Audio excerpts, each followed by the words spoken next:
Yeah. By the way, it says that it's live now. All right, we're live. And that's when they made me their chief. And that's why you always keep a towel on hand. And so that's why I woke up with the goat. All right, so I think the topic that I'd like to start with is YouTube Anarchism Praxis.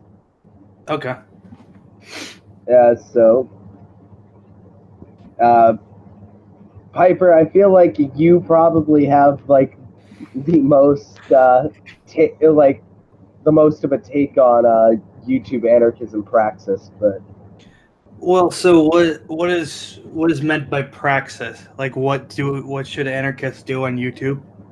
Kind of, yeah. It's kind of like it goes along the question of like, how to phrase it, because like I've seen some like discourse from people who are just kind of complaining about like some big YouTubers. These new YouTubers, not necessarily like anarchists per se, but they're leftists or kind of like bread tube, as it were, and it's like there's always like there's that kind of like complaint amongst those is that like, well, how about they like do like real praxis or anything like that? So that's kind of like the question: what would like anarchist YouTube praxis be like, as it were? But I can think of like educational videos would be the kind of thing of like just spreading anarchist information. Right. Yeah. Okay. So I mean, I think YouTube is a platform that it has its limitations, but cough, the YouTube algorithm. Oh yeah. But I don't think I think that it has use. So I'm sure there are a lot of people who find the idea of like promoting radical politics on YouTube to be kind of weird and not something that should be done. But I would actually say that YouTube provides a resource insofar as it takes the ideas out of obscure books and puts them on a widely used platform for more general public digestion. So I think it needs to be taken advantage of. The thing is that the thing that I see with a lot of quote unquote anarchist YouTubers is that what they do is they provide a very simplistic interpretation or rather explanation of the ideas so that they're stripped of their real content, and what people end up getting is this kind of dumbed down version.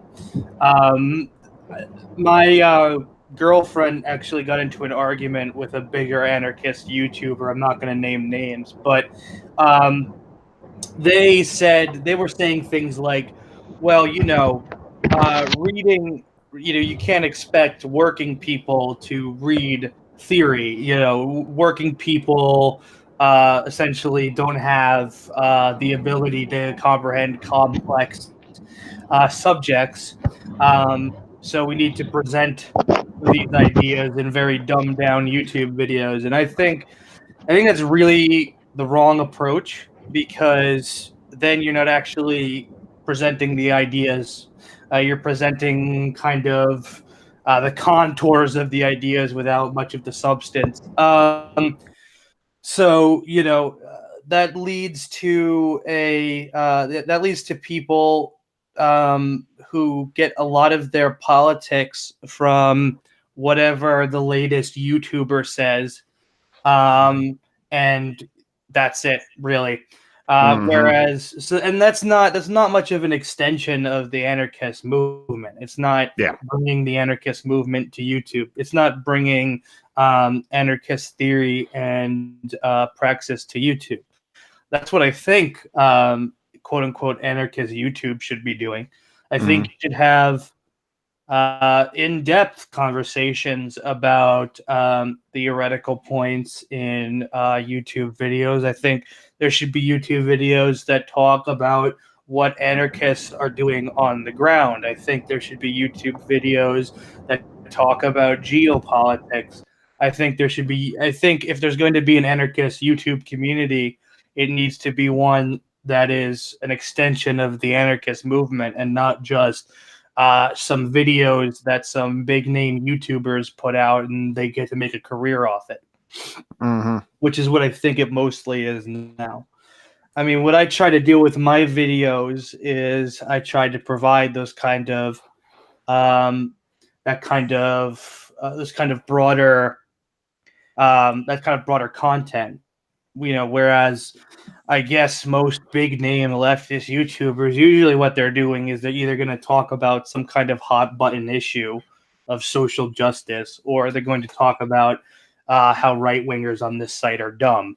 And yeah, I mean, I don't think you shouldn't talk about hot button social justice issues, nor do I think that the right wingers on this site are very smart. But it seems to me that that's pretty frivolous in terms of actually making content that spreads the ideas of radical politics. Because I would say definitely limiting.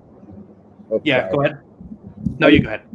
I would definitely say that limiting content to just like, I guess it would basically be in like engaging in more of like a drama approach, which is basically what the right wing on the internet does. Is it makes everything about like an us versus them narrative without ever really getting into like any kind of substantive views that they have. Mm-hmm. Of course, you can find their views through like subtext, but also these right-wing politics are not really meant to actually inform you as much as to stir up. So like that, for what the right is trying to do, that essentially works. But if you're trying to like spread leftism using YouTube as a tool, you're limiting it to talking about how much of a dickhead Sargon of Akkad and TJ Kirk are, and like fucking everything has to be a video responding to Ben Shapiro. Like, it kind of shoots it in the foot. You have to have part of the reason why I like videos like, or why I like started watching like your channel and Anarchopac's channel, is because there was a lot in the way of information, especially because I didn't have a lot of access to the classical communist literature. Yeah, it was nice to at least get the ideas presented to me in a way that wasn't like necessarily just dumbed down. Yeah. And I mean, I did go back and read those. Like, I understand, I definitely understand the point that, like, you shouldn't be telling people that in order to be effective in anarchism that they have to read this book, and this writer. Right. But you shouldn't be, but I think that it should also be encouraged to read them, or at least some of that literature, in order to get your own ideas about anarchism. Right. You can if you do, you need to like at least like have read it, or at least listen to an audiobook, or hear about some of some of the actual texts to actually have your own opinion on like mutual aid or the conquest of bread, whether it's like good or not. Yeah. Both which I think are good. And on, I guess, the topic of books specifically, I mean, what you can do is you can create audiobooks on YouTube. That there is a channel that does that. It's called Audible Anarchist. Yep. And I actually think that's a good way to get people engaged, because in the digital world, listening to an audiobook is way easier than reading a physical book for most people, or for a lot of people at least. Oh, Definitely easier for me. I spend Yeah. some time reading text, and I like to read text. I do like to read like a physical book once in a while. Like it's something I enjoy doing. I enjoy reading, but like time-wise, my work schedule doesn't always provide enough time to read as much as I'd like to. And the great thing about something like you just brought up, Audible Anarchism, is something like that for someone like me who works a job where I can essentially have one earphone in all day. Yeah. I could literally just listen to that. I could listen to that at work, and get access to even more like anarchist literature, because there's so much of it that I haven't read that I really wanted to get around to reading at some point. Yeah. So, I mean, I actually didn't even hear of them before you just brought them up, so now I'm going to have to check them out. Yeah, I'd suggest it. I never needed to make use of it because I do read a lot of actual books, I read rather than listen to audiobooks most of the time. But I think you find it useful. That's definitely what I do. Go ahead. No, you go ahead. Yep. That's definitely what I do at work, as I listen to like the audiobooks. I finally also got decided to get like YouTube Premium, because it does have that function of like, if you open up YouTube app, start listening to it, you can have whatever it is, like the audiobooks from Audio Anarchist playing as a background. So I just like, and then you can close your phone. Yeah, exactly, and save some battery too. So that's how I've like listened to The Conquest of Bread. They have the Liverbox version of Emma Goldman's like Anarchism and Other Essays, but also like how nonviolence protects the state. And in some Twitter arguments I've been having, especially with like some rebels, the coercive leftists, and one Andrew Yang, a narco-pacifist, like I was saying, okay, listen, no. Just non-violent civil disobedience doesn't always work. Those are tactics we should use first, but cutting out all violent tactics, saying we should never use those as bad optics, is protecting the state. And so, yeah, I like that audio playlist from Audio Anarchists a bunch of times on Twitter. Well, yeah. You know how the old saying goes: if all you got is a hammer, you see every problem is a nail. And if you see non-violent action as the only possible actions that can ever be made or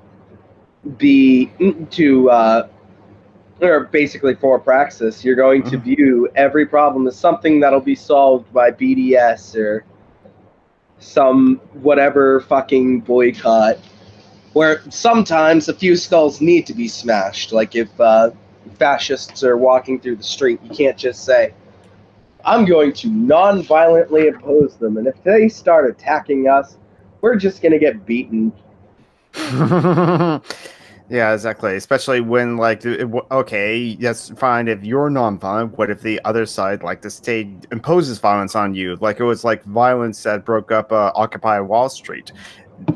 And also, sometimes non-violence doesn't work, because certainly the Iraq War protests didn't really stop the Iraq occupation.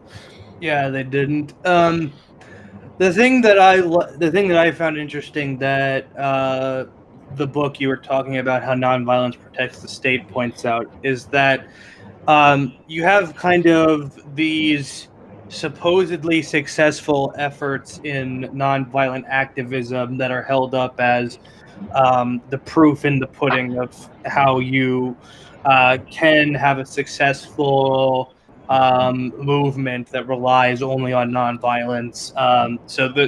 There's the civil rights movement, Gandhi's struggle for independence in India, and the Vietnam War, which was protested by students, and the United States lost. And he points out, Peter Gilderlus is the author. He points out that all of those examples, violent tactics played an instrumental part. So, you know, in Gandhi's independence struggle, you had people who, instead of using or instead of relying on nonviolence and what Gandhi's movement was doing, they actually organized direct action with a diversity of tactics. One of those people was someone named Bhagat Singh. And India, even today, is not fully independent. It's still economically subject to Britain.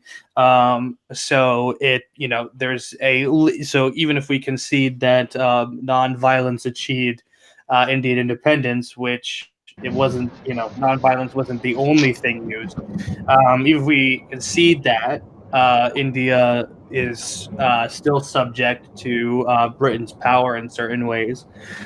Then there's the civil rights movement, where you had armed groups organizing for civil rights. Malcolm X argued for black families to own shotguns.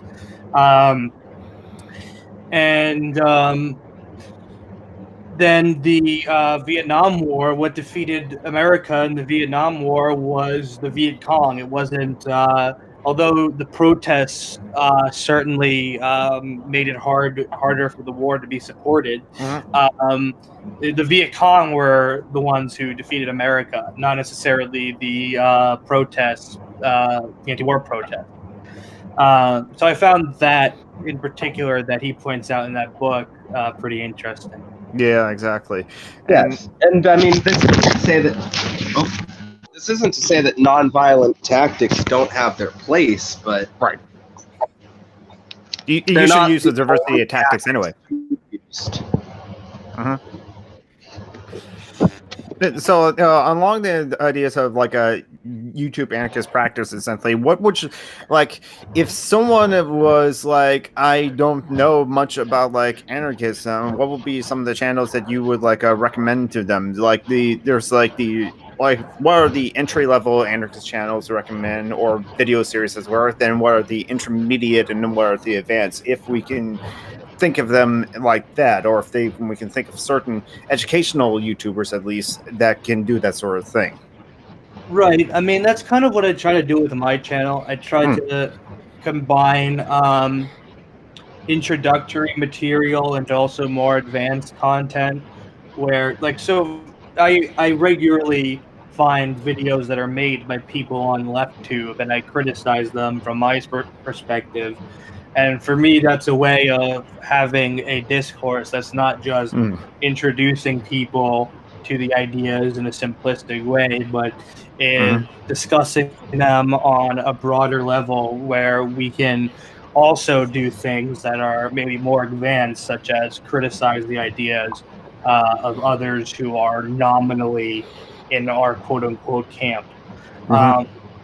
So, I mean, that's kind of what I try to do with my channel. But in terms of good introductory material, there is he doesn't make videos a lot anymore, but there's the Left Libertarian. He made a lot of good introductory videos, and they're still up, and you can watch them. He has two channels, the Left Libertarian and Left Liberty Left Liberty Appendix. So I'd recommend checking out those. Honestly, Libertarian Socialist Rants isn't bad either for introductory stuff. I do like Cameron, and people know about that. Was my introduction. Yeah. So, you know, and then, you know, there's Anarcho Pack who talks more about some more advanced concepts in anarchism. I think the problem is that you largely don't have a lot of channels that talk about the advanced stuff. Most of the things that you get are, you know, for instance, Non-Compete or Thought Slime, who they make videos attacking right-wing arguments and nominally introducing people to anarchist ideas. But ultimately, they're not talking about anything that's very theoretically rigorous, you might say. Right. So I think the problem is that there's a lack of that, and I think more of that needs to be produced. Yeah, I do agree. I do think that like non-compete and Thought Slime, who personally I have issues with like those two, just like people. But the content that they produce, like Thought Slime, is why I became an anarchist. Is like his June Anarchy series. It was the state.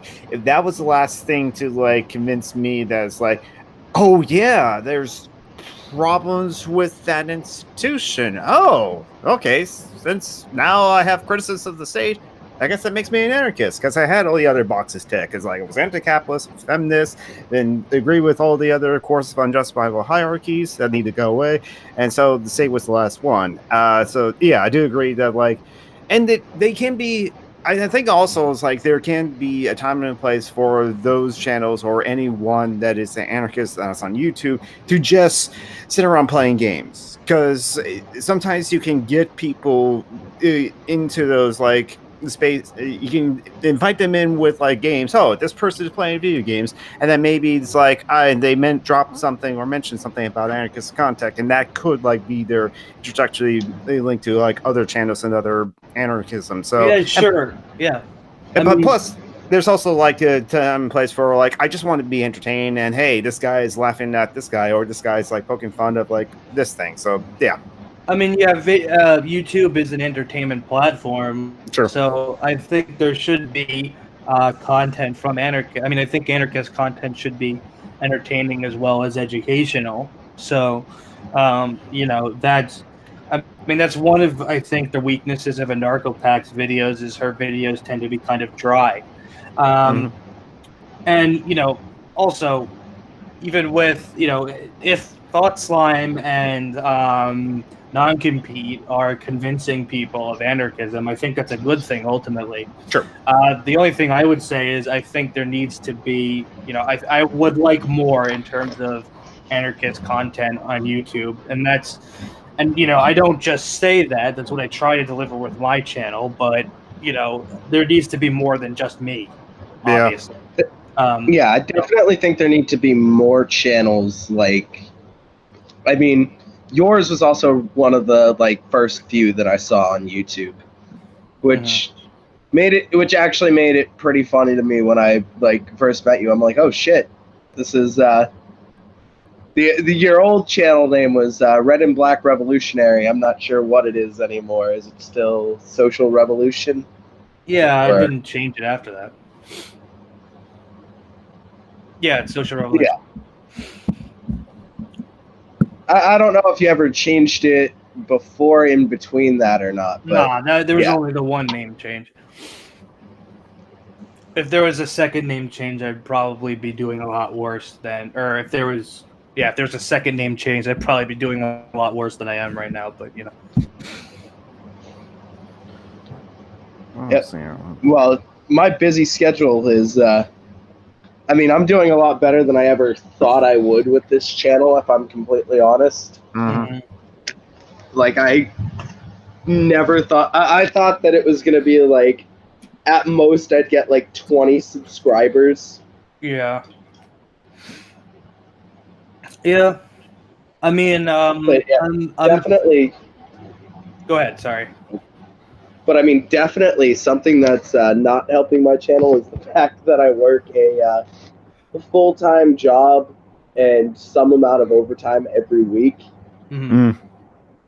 Which I gotta find. I'm thinking about like trying to cut back my hours somewhat, so that I can do YouTube. But yeah, part of that too is that which I'm gonna plug it just because it happens to be relevant right now.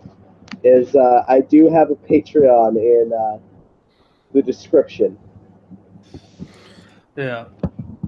But yeah, it's one of those things where.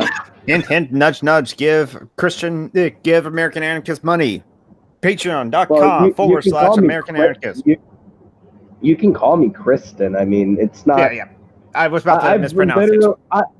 I've literally been doxxed and don't care anymore. Yeah, I know that you mispronounced it, but I thought you were just going to correct it to Kristen. You were like Christian, American Anarchist. And I want people to know that my name isn't Christian. Right, right. It's literally never at any point been Christian. Mm. But, yeah.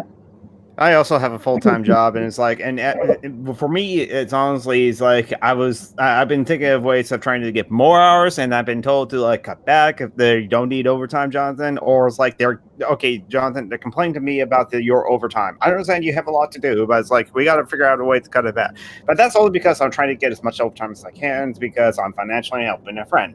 But other than that, I'm also lazy. I will like sleep until 10 a.m. on the weekends. Yeah, it's kind of weird because I really hate when like 10 hours of overtime in 1 week is just like thrown on my lap. Like, you have to come in for 5 o'clock every day until 3. You have to work 10 hours every day for a whole week, and then you have to work a Saturday. So then it's more like 14 because I have to work until like 11 from like 6. On like that Saturday, and that time of year is coming up again too. It's always like that in the summer because we're understaffed. As much as I hate it, I also can't really say no when I can't afford to not take it. Mm-hmm. Oh, capitalism and your like economic oppression on us all, and you forcing us to like work these jobs because of the threat of poverty.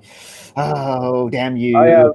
Remember how they were we were told, oh, you'll get or was it just me where it's like, oh, you'll get capitalism when you're older. You'll be very conservative. It's like, I've only drifted left since I've gotten my job. My job has only vindicated me that I should hate capitalism. Hey, the guy who stormed a detention center, ICE detention center yesterday in Tacoma, Washington, at the Northwest Detention Center, he was 69 years old. Yeah, I know.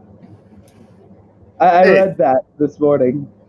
Mm-hmm. Oh, man. Actually, I read that yesterday. What's the guy's name? Because we should remember his name. It's Will something. I remember it being like William. For I just read about it, but for some reason I'm drawing a blank. I'll pull it up though. Yes, we're all doing that. And hey, Mabase, I saw you in the chat because like he misses having a full-time job because gig economy sucks. And yeah. I can definitely say that both the full-time job and the gig economy suck because the most I've ever made on Patreon at any point was like $20 a month. Mm-hmm. And what the fuck am I supposed to do with $20 a month? I wish I had a beer. I wish I was making $20 a month. Goddamn. It's like what am I gonna do? Buy a free 6-pack every month? Hell, at the time I wasn't even 21. It wasn't like that was an option. That didn't stop you. No, it just meant that I got a dub every month. Ever try to make $20 of weed last a month? Yeah, those were the good old days. Hell, back then I even felt like I was rolling in it a bit because it was the most I'd ever spent on weed. His name was Will Van Spronson. Mm-hmm. That was. We'll remember you, comrade. Yeah, I remember it was like Will Van something, and I knew that it had an S at the beginning. I just couldn't remember what that last name was. Mm-hmm. The gig economy sucks. I am working with like a workers advocacy group called Working Washington, and that's one of their big campaigns that they have is like a pay up. We got sunburn yesterday from a gig. Remember, people, it is summertime, so wear sunscreen unless you're in the southern hemisphere. I have to wear fucking sunscreen almost every time I go outside because I'm very liable to get sunburned. Mm-hmm. Oh yeah, I spend every summer covered in sunburns because I'm too lazy to put sunscreen on. You should put that might lead to skin cancer one day. So you should put sunscreen. Oh, I know. My mother actually had skin cancer, and I've actually had a cancerous mole removed from my back, like when I was 16. Yeah, so I'd suggest wearing sunscreen. Yeah, black people can get I've just wow, you couldn't imagine that. That's Mom to say. Yeah, I know. If you punch a hole in the ozone layer, you're gonna expose everybody to even more UV radiation. There is that, yes, which is actually why it's a law in Australia. I remember hearing that back in elementary school. There's a law in Australia that you have to put sunscreen on because, like, they also. I like how the law is you have to put sunscreen on, but then like the law has nothing to say about like the intense pollution of the atmosphere that's causing the planet to heat up. So don't deal with that. Just fucking make people put sunscreen on. Yeah, but I mean also regardless too, just because of the fact that like. I would think that, like, because my dad and my brother can basically go a whole summer without ever getting a sunburn. Mm-hmm. But I got my mom's fucking Irish as shit skin, and, like, yeah, no. I can't get away with it. It takes a little bit longer for me to sunburn than my mother, though. But even then, like my mother has gotten a sunburn from, like, on a cloudy day before. Really? I have heard of that. Yes, I have heard of that. I'm in the Pacific Northwest. Yes, some people can still get sunburn as well. You thought it was just nature, but it was me, Dio. Somebody play Holy Diver. I love the Kill Switch Engage cover of that song. I do love the Kill Switch Engage cover of that song too. Yeah, it's like I still like the original, but still I prefer Kill Switch Engage. It's just much more heavier. Yeah, I probably like Kill Switch Engage's cover better because I'm not a big fan of like traditional heavy metal. Mm-hmm. I still like Rainbow in the Dark a lot and Last in Line. Like, I can appreciate it. Like, I can appreciate Dio and Black Sabbath, but it's just not really. I'm too far removed. It's not your thing. I'm too far removed. Like, I guess generationally. Like, to me, it's like dinosaur music to me. To be honest. Yeah. I mean, I love listening to dinosaur music when I get the time. Just like. Dinosaurs would make good roars in metal. Dinosaur roars in metal. That'll be something. Yeah, we need T-Rex black metal. I mean, hell, there are monsters in Gwar and the Gwar ripoff in Lordy. Fucking Lordy is basically like Lordy is like PG. Oh, sorry, I was just gonna say Lordy is like PG Gwar basically. Mm-hmm. Yeah.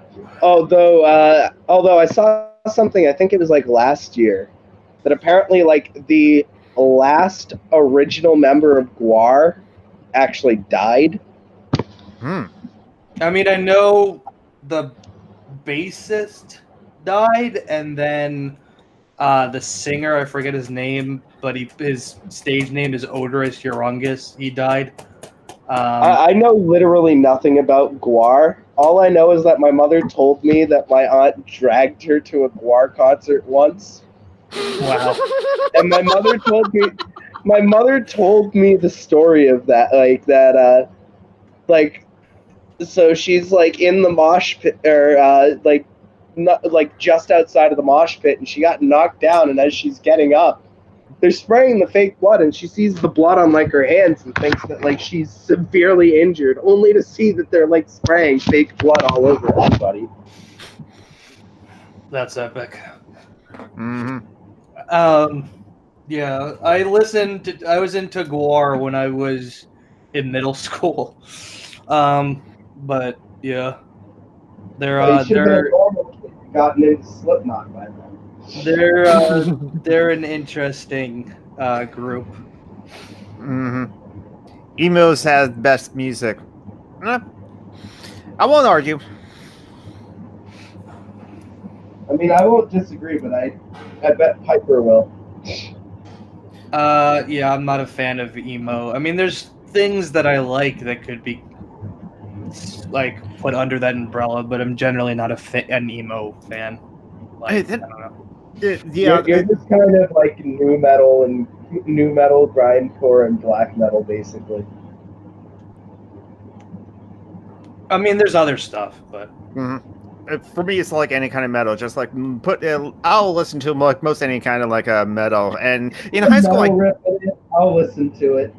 Yeah, but in fact, like in high school, I kind of had that like elitist synonymous like attitude to like some of those emo bands, but now thinking about it, hey, come on, it's okay for like men to express their emotions, isn't it? And so I gotta like, with that in mind, I'll be willing to like listen to like, what was the one that people were always talking about, like, My Chemical Romance. Yeah, that was the one that people were talking about. So I'll give them like another listen to. Won't guarantee that I'll like it, but I think I'll listen to it. But anyway. So I know that Piper's not a fan. What? I know that you're not a fan of My Chemical Romance. No, I'm not. But yeah, I'm personally a fan. I love them, even though like they're kind of like cheesy. But yeah, I've never been like that kind of an elitist. I think I was more elitist towards people who just listened to like pop music on the radio. And I mean, it was near. Sorry, go ahead. I'm sorry. Oh, it was near a like time where, at least for me, I started to like find less appeal in pop music myself. It was the time where it started to get like the least appealing, and that was really the only time I was ever like elitist about music. Where like even in high school, when I started like getting like really into like metal, like I didn't start shitting on rap. I think I didn't start shitting on any rap songs until fucking that fucking one by OT Genesis, the I'm in Love with the Coco one. I think I used to make fun of that one because like the lyrics were so repetitive. What do you call it? When I was in middle school and I was like a teenage metalhead, I was like, that was around the time that in the club music was still like the big fad. So like that was the time when pop music was possibly at its most vapid in a long time. And so I thought I was like the shit because I didn't listen to that. And I thought I was like super edgy and smart because I didn't listen to stupid pop music. In fact, actually, Narcopac, man, also kind of mentioned that in like her video of like how she became a better egalitarian or a better person by reading Marx, and so it's kind of like, because like she had that phase as well, but then she just like kind of like realized that like, well, hey, the reason why I like indie rock music because that was just the rock music I was exposed to. That doesn't make me any better than like anyone else. And so yeah, so back to like anarchist YouTube, and I do agree, Narcopac is like great, even though like her videos are mostly just like dry theory, but she still has also those videos of Anarchism 101 that are coming from her PhD, and I still find enjoyment out of them because I'm learning something that I want to learn more about, and that is entertaining to me, even if it is like not as engaging to others. It doesn't have that edutainment quality of it, or it reaches that engagement level. But hey, she still gets like 20,000 in subs and like quite a bit of views and a lot of followers. So yeah, I mean, I don't think dry things are bad inherently. But I mean, I guess my point was more, it's a weakness of her content to some extent, but you know, I mean, I don't know that my videos are that much more interesting, but It's also part of a what? It can also be part of the charm for some people that it's like very dry and like to the point educationally. Yeah, I can see that. Yeah, some people, many people love like the aesthetics, the like props and all the costumes and the skits and all. Some people just want the information, and so there's definitely those videos for those people. Yeah. Oh yeah, I mean, my channel definitely is not like the props in entertainment channel. I mean, I basically do fucking I almost said like, oh, Sargon of God style live streams where I try and basically mainline like leftist politics as much as I can. But like, you know, for me, I don't think I have the. I think that my strength tends to generally be in the fact that, I was in like a school paper, and I always remember being pretty good at like hosting interviews. Like if I was interviewing someone, I was always able to like have questions and kind of get it, like, so obviously like you have to write it all down if you're doing it for like a school paper, but like, you know, I was able to keep the conversation going and like get a lot out of people, which I think is I mean, that's really what I found my strength to be. I myself, I've put up stuff on YouTube, but where I used to make like these videos on my phone, I just don't have the time to like to do a bunch of takes and you know, because it always took like a bunch of takes to get a really good, like somewhat flowing, kind of not disjointed point about something. I mean, and the thing is that does make it easier to have concise points, but I find that my ability to hold a conversation has definitely, it makes it easier. It requires less editing because the amount of time that I spend on a live stream is still less than I spend on a 10-minute video. Yeah. Yeah, I know what you mean. Plus, it's also like much easier. Hey, I just want to do a live stream. Hey, Summer and Geek, are you free and available? Sure. I haven't said no yet. Yeah, I intended to do it yesterday, but yeah, like I said, I was getting hammered yesterday. First, I went to like a murder mystery party. There was, which basically was like a LARPing thing where we're trying to like figure out who's the murderer. What's funny is that nobody knows who's going to actually be the murderer until we all read like our last thing. But we didn't read our last thing until we all put in our guesses. I was the only one who guessed correctly. Never done those. Might be a lot of fun. But yeah, it's kind of funny because I was also the only one drinking wine there. I drank like a whole bottle to myself of Yellowtail white wine. Is that one decent? I imagine it's just good for the price. It's good for the price, I guess. I've never really. I haven't tried many wines. I've pretty much only tried what can come in a box and some of the cheaper bottles of it. Yeah, for me, I'm not too picky. It's just like, I'll just drink it, try it. It's like, I like this. And if I like it, then I'll continue drinking it. But yeah, so I followed that up by, well, I think in between that I was mostly smoking pot, but then, you know, late, I ended up drinking a shit ton of Bacardi. Is that a whiskey? It's a rum. Yeah. It's a cheap one too. I drank it straight, and what's funny too is that so the house that I was at, you know, some comrades in the same city that I live in. Nice.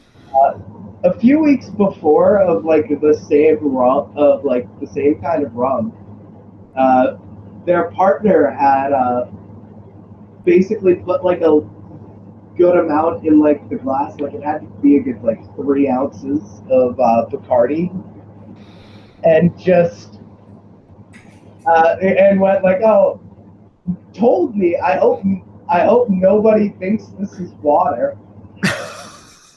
Only for their partner to go until later on, be very thirsty, go like, I'm about to go to bed, and just not realizing it, pick up the glass and drink it all, and not notice it's rum until after they had swallowed it all. Oh. And it was kind of funny because while I was drinking it, I had like these tiny sips, and I'm like, how could you drink 3 ounces of this stuff and swallow it all without realizing it's rum? They must have been really thirsty, I guess. Well, yeah, but the look on their face, they just kind of looked at me. They're like, that's not water. I'm like, yeah, it was Bacardi. Must be in the Silver Spice one, the superior. That's the clear one. Because yeah. I'm going to avoid saying their names because they actually have decently prominent Twitter accounts that have been targeted by fascists. Oh, so, like, admitting that I know them could either make them a target of people who don't like me, or it could make me a target of people who don't like them. Although I'm assuming there's overlap there already. Just, yeah, that's the reason I'm not like saying their names or anything like that, because that could lead to like a potential doxing. I don't know if I have any enemies yet. I probably do, but thankfully I haven't gotten much of harassment. Other than that one time I posted a meme on Twitter that said "kill all landlords," and that started the whole week's worth of conversations with liberals. But the landlords provide the houses. My only regret for that meme is that I had the caption of "just as Mao taught us," and I'm not a Maoist, and so I was like, but oh well. All right, I'm thinking I think, are we done with the anarchist praxis? I'm thinking of wrapping up points about that and moving on to the next subject. That's fine with me. I'm trying to be somewhat casual with this. It's not like a full-on interview, as I prefer that over like a strict interview kind of forum, which is why I don't do like purely interview kind of stuff on my channel. Right. So let's get to radicalizing liberals, or I'm assuming that that's just referring to radicalizing some liberals, because I don't think you can radicalize all liberals.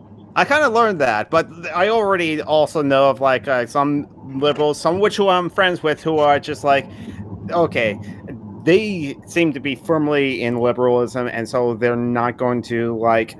I don't think it'll be a waste of time to try to radicalize those liberals further, but like.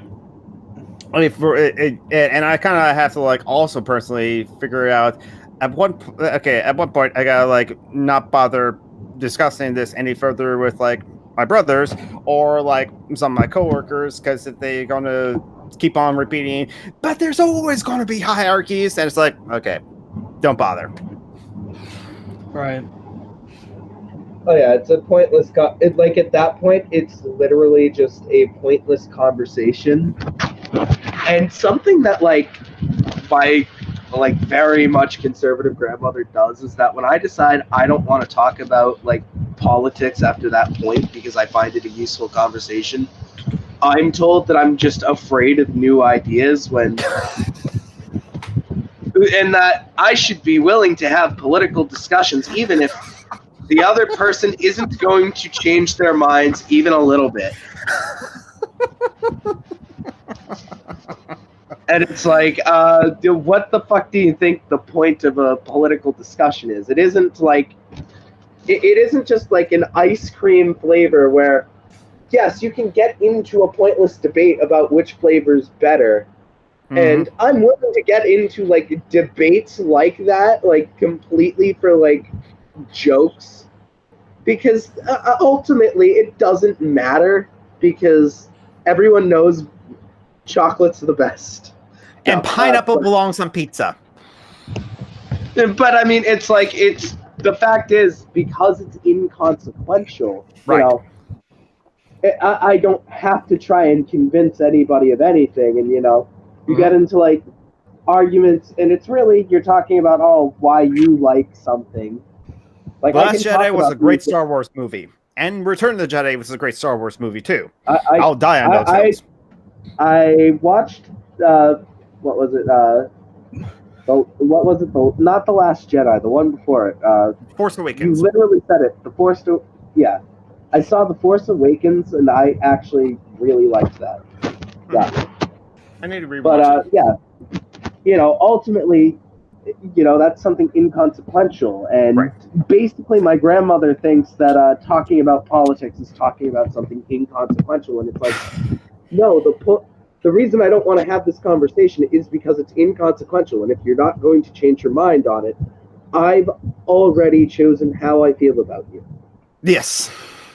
It's like, it's like, you know, I've gotten my grandmother to reconsider certain things in the past, and I only ever really talk about politics when I think I can get her to change her mind on something based on evidence. But I also know that no matter what, my grandmother's always going to lean on the personal responsibility, and welfare is holding blacks down, actually, and making them dependent on the government. It's like, okay, Grandma, I don't want to hear your racist bullshit anymore. Yeah. How can you say it's racist? It's just an opinion. You've met my friend. She's brown. Oh, like, you don't have healthcare, but do you have the N-word?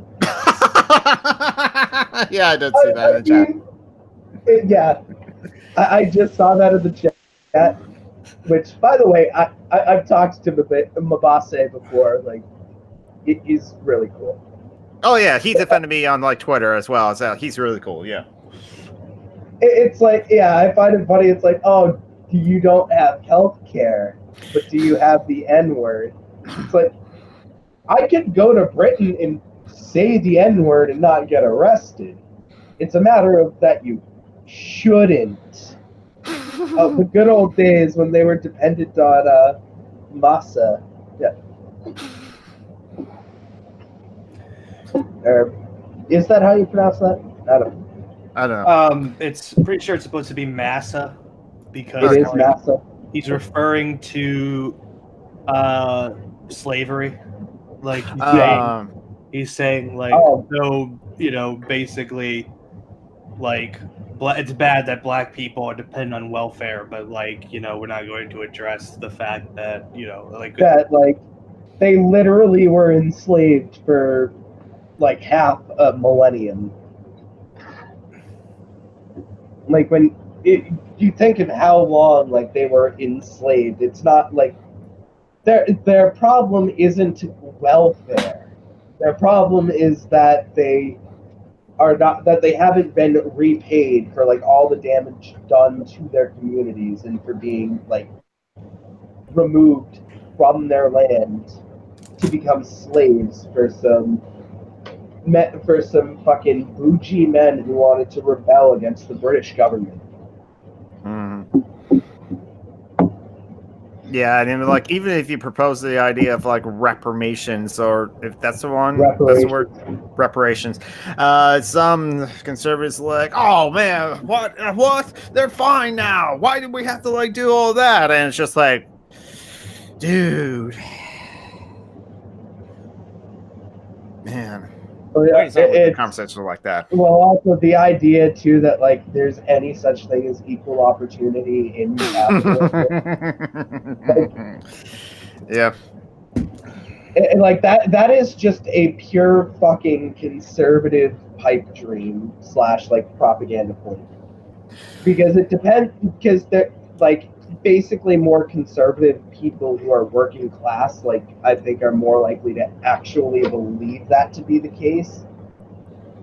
But like the conservative people who are already like rich bougie assholes, like they're just laughing their way to the bank because they got the white because they're not the white middle class, the white working class, like blaming another part of the working class for their problems.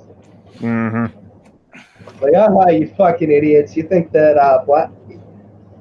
we got you to think that black people and Mexicans are the reason you're not or are the reason you're poor. Yeah, and some revolution that was a bunch of rich guys telling another group of rich guys, "Fuck off." Well, yeah, you that's how we got our country. You get right-wing conspiracy theorists who like where you get Alex Jones, where they start talking about like these new world order conspiracy theories. It's like, no, you're literally part. You know that you're part of the whole thought. You're part of the thought control that you're talking about, right? Like the thought control is actually like a very right-wing thing that's going on, and it's being done through propaganda to convince people that the status quo is correct, or even that an active regression in social policy would actually be better, which is, it's an inaccurate view, and it's one that very much does serve the already powerful. Yeah. And people like Alex Jones specifically, like that side, like right-wing conspiracy theorists, quite literally like hold up that system, and part of the way that they do it is by blaming other groups. It's not the Illuminati. It's the U.S. government. The deep state. It's not the deep state. It's just the fucking state. Yeah, I saw a bumper sticker of the fluorides in the water or something or another, and it was an InfoWars bumper sticker, and it's like, wow, even in Seattle there are like people like this. The fluoride in the water's turning the freaking frogs gay. Then I also sat next to someone who was watching a Stefan Molyneux and Lauren Southern stream. Ugh. You thought it was the black, but it was me, the billionaire. I mean, pretty much. Yeah, it is. Like, it's kind of funny. It never took me much to get to that conclusion because I always knew people of color, even when I was like a right-wing like idiot. Like, I knew people of color, and like I would know a lot of like Latino and Latinx folks, like in general, specifically. So like when Mexicans and quote unquote illegal immigrants started getting blamed, that's around the time where like my politics started, where I started to actually think about my politics. Because I was like, something here doesn't sound quite right, because I've known these people all my life, and I know that they are definitely not responsible for like my family's poverty, especially since they live in that same fucking poverty themselves, if not worse. So to bring it back a bit to the topic of like radicalizing liberals, like I definitely have to like figure out like at one point to like I just try to stop, because I'm a baby anarchist, so I have not like been burned out by having the same argument over and over and over again. And also I need to like read up to like know how to debunk all of the like oldest shit like anti-anarchist like arguments for the past 150 years. But like have you two like attempted like to radicalize liberals, or how, if you do that, how do you go about Oh my that? god, that was literally like almost all I did when I first started this channel. Like I had liberals on all the time. There's still some people who are like liberals that like I'd have on the channel pretty much any time, but like I'm definitely not like trying to like convert, or not convert was a bad choice of word, but like I'm definitely not trying to like convince every liberal at this point. Yeah. I think, like, I'm willing to have some on to talk about social justice, but I usually try to use social justice as like a very jumping off point, like a really radical form of social justice that says, well, it's not just this, it's not just this. You're not going to solve this by legislating it away. You have to like take direct action. You have to be a radical, and you have to be okay with being unpopular, because radical change has always been unpopular. Yes. But it's the only way change has ever been fucking made. Right, because it is radical action that does spur legislation to actually finally be passed. Yeah. Sorry. Oops, sorry. Yeah, Mabase said the farthest I have ever gotten people is to Social Democrat. I think I only have one person I ever like confirmed like radicalized, and that's like my cousin, who's also gay. So, and I think it was also my cousin's family that I was out with yesterday at the murder mystery party thing. So it was someone who I thought was pretty open to radical politics. Oh yeah, there's that. So Piper. Yeah, I don't try to radicalize people, quote unquote, because radicalization is a matter of one's life experiences. What's going to convince somebody of radical politics, what's going to convince them of anything rather, is it's not usually going to be persuasive argument. It's going to be life experience. So I'm not usually under the impression that I can convert anyone to anarchism. But what I do try to do is, if there is political conversation around me, I try to inject certain points to get people thinking about certain subjects. So, I mean, what you can do with conversation is you can introduce, you can introduce points to people that will make them think about the subject differently. That's what I try to do, and that's more or less something that you can do in your everyday life when people talk about politics. So I think that's basically the best. That's basically what I do. Yeah. Yeah, I think that's what I've been like doing now, and it's like whenever like on Friday, I actually was at a bar, just because like one person came back from Africa and another person like was leaving the company. Hey, and so I would just listen to the conversation, and then when they're talking politics, I would kind of like interject, like that Boeing crash or that sort of thing. This is why it's just like maybe just like having all the power be with just the people at the top that like.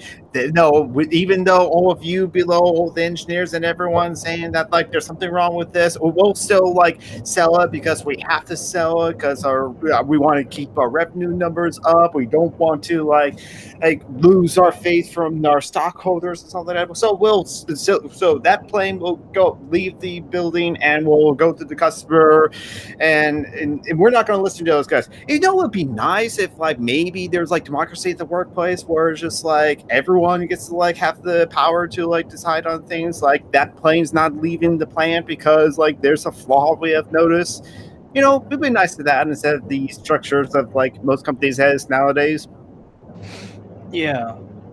I mean, I have a lot of like my therapist is like kind of. I think a bird just flew into my window, but anyway, my therapist is just like kind of a milquetoast liberal, and sometimes when she knows that I write about politics, so sometimes when she starts talking about politics to me, I'll inject points that are kind of critical of the Democratic Party. So my wife's like Mama said conversation or two. Like, I've definitely had conversations with my therapist where I started basically, like, getting anti-capitalist when I was, like, 17. Mm-hmm. I haven't seen a therapist since I was 18, so... Which is something I really need to fucking see, but... I have shit for healthcare. Yes. I've also got, like, fucking 4 cavities that I can actually feel with my tongue that I can't go and get filled because of my shit healthcare.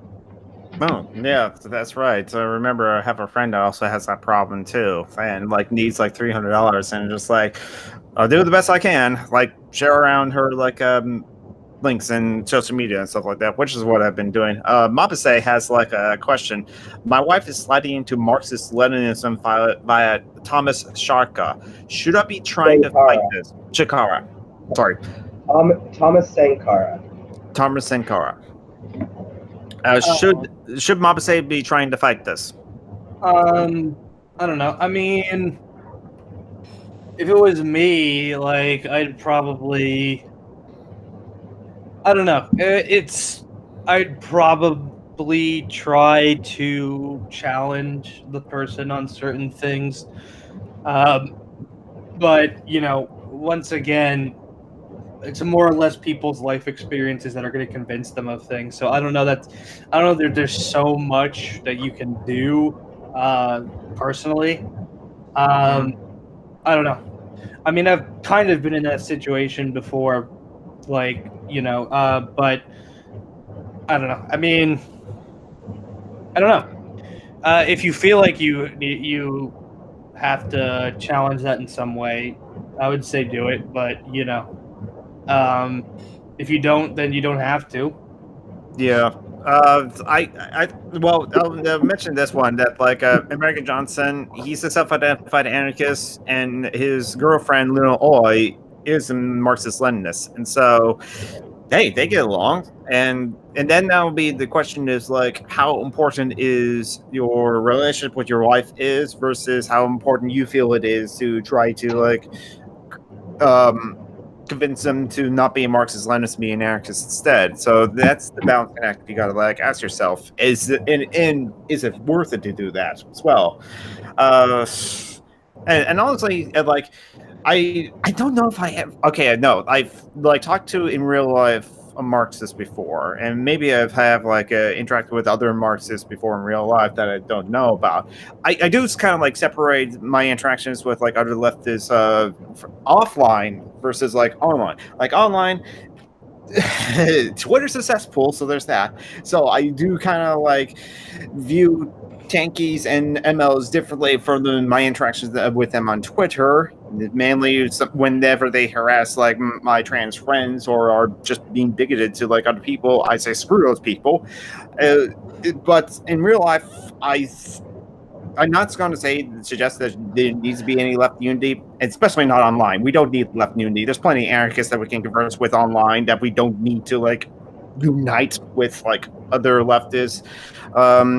But in real life, we can work together on certain issues that we both agree on, and we can, if the discussions on other issues that we disagree on come up, we can have debates about those things or discussions about those things. But for real life practice, we can work together on at least the issues that we do agree with. But if my partner is like an ML, and then that would be my thing. I'll have to like weigh the options of like how much do I value the relationship versus how much I value my activism, and is it worth it to try to convince my partner? Yeah, I mean sorry. Yeah. I mean, I would have to say, so I've never been in that specific situation where someone is becoming an ML, but usually in my experience, I've had to, I've just like cut off relationships because I've had a girlfriend like going right wing.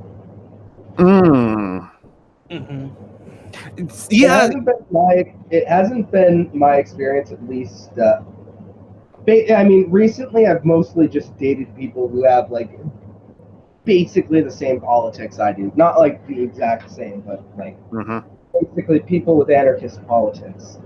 Yeah. Where before where before it was never really any of, like, I never had any boyfriends that did, but I was also at the time perceived very much as a cis male. So Yeah, and for that was the me, way I had contextualized my own relationships too. So for me personally, I don't know. Like, I can barely like be friends with quote unquote Marxist Leninists. Like at a certain point for me, the bullshit meter goes off like far too many times, and I don't. It's not really who I choose to surround myself with. So Right. I can't really see myself getting into a relationship with someone who's a Marxist Leninist or whatever. But like, that's me personally. I don't know. I don't know. Jamie J said in the chat, "Hi, Jamie. By the way, my policy on dating: only anarchists need apply." I say that's a good policy. I mean, I guess that's kind of my effective policy. I mean, I don't necessarily. Like, that's not necessarily a rule that I always follow, but in practice, that's kind of how it goes down anyway. And for me, it's like I haven't done much of like dating in any way, but for me, where my politics are now, I don't see myself like dating a right wing person at all. Well, yeah. Because like and I can definitely see how some people will end friendships and relationships because someone's politics are drifting further right, and so but I can't speak to the experience of like dating someone or being in a relationship with someone who is an ML or Pacifically. So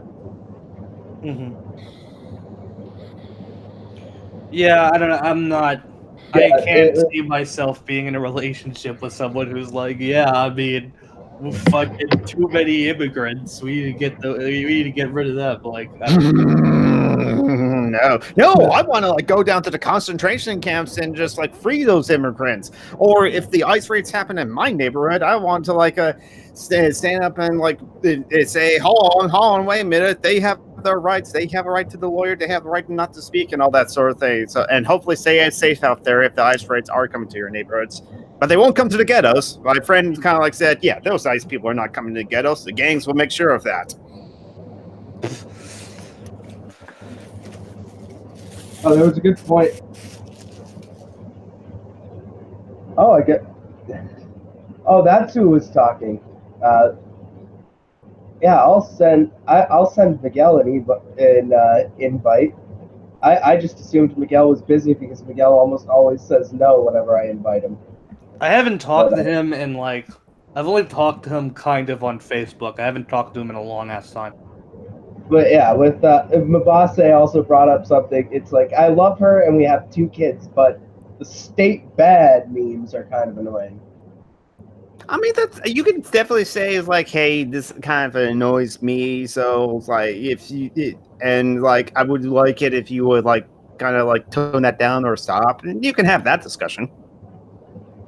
Yeah, I mean, obviously you have a lot invested in the relationship, so I don't know, maybe just kind of like make it clear that you can agree to disagree, but like neither of you necessarily has the right to constantly be bringing those things up. I don't know.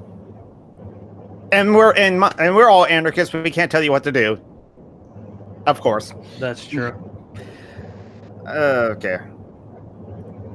Oh, by the way, just a quick aside, happy International Non-Binary Day. So, all you non-binary people and MBs out there, be proud of yourselves. I have no idea when these holidays are.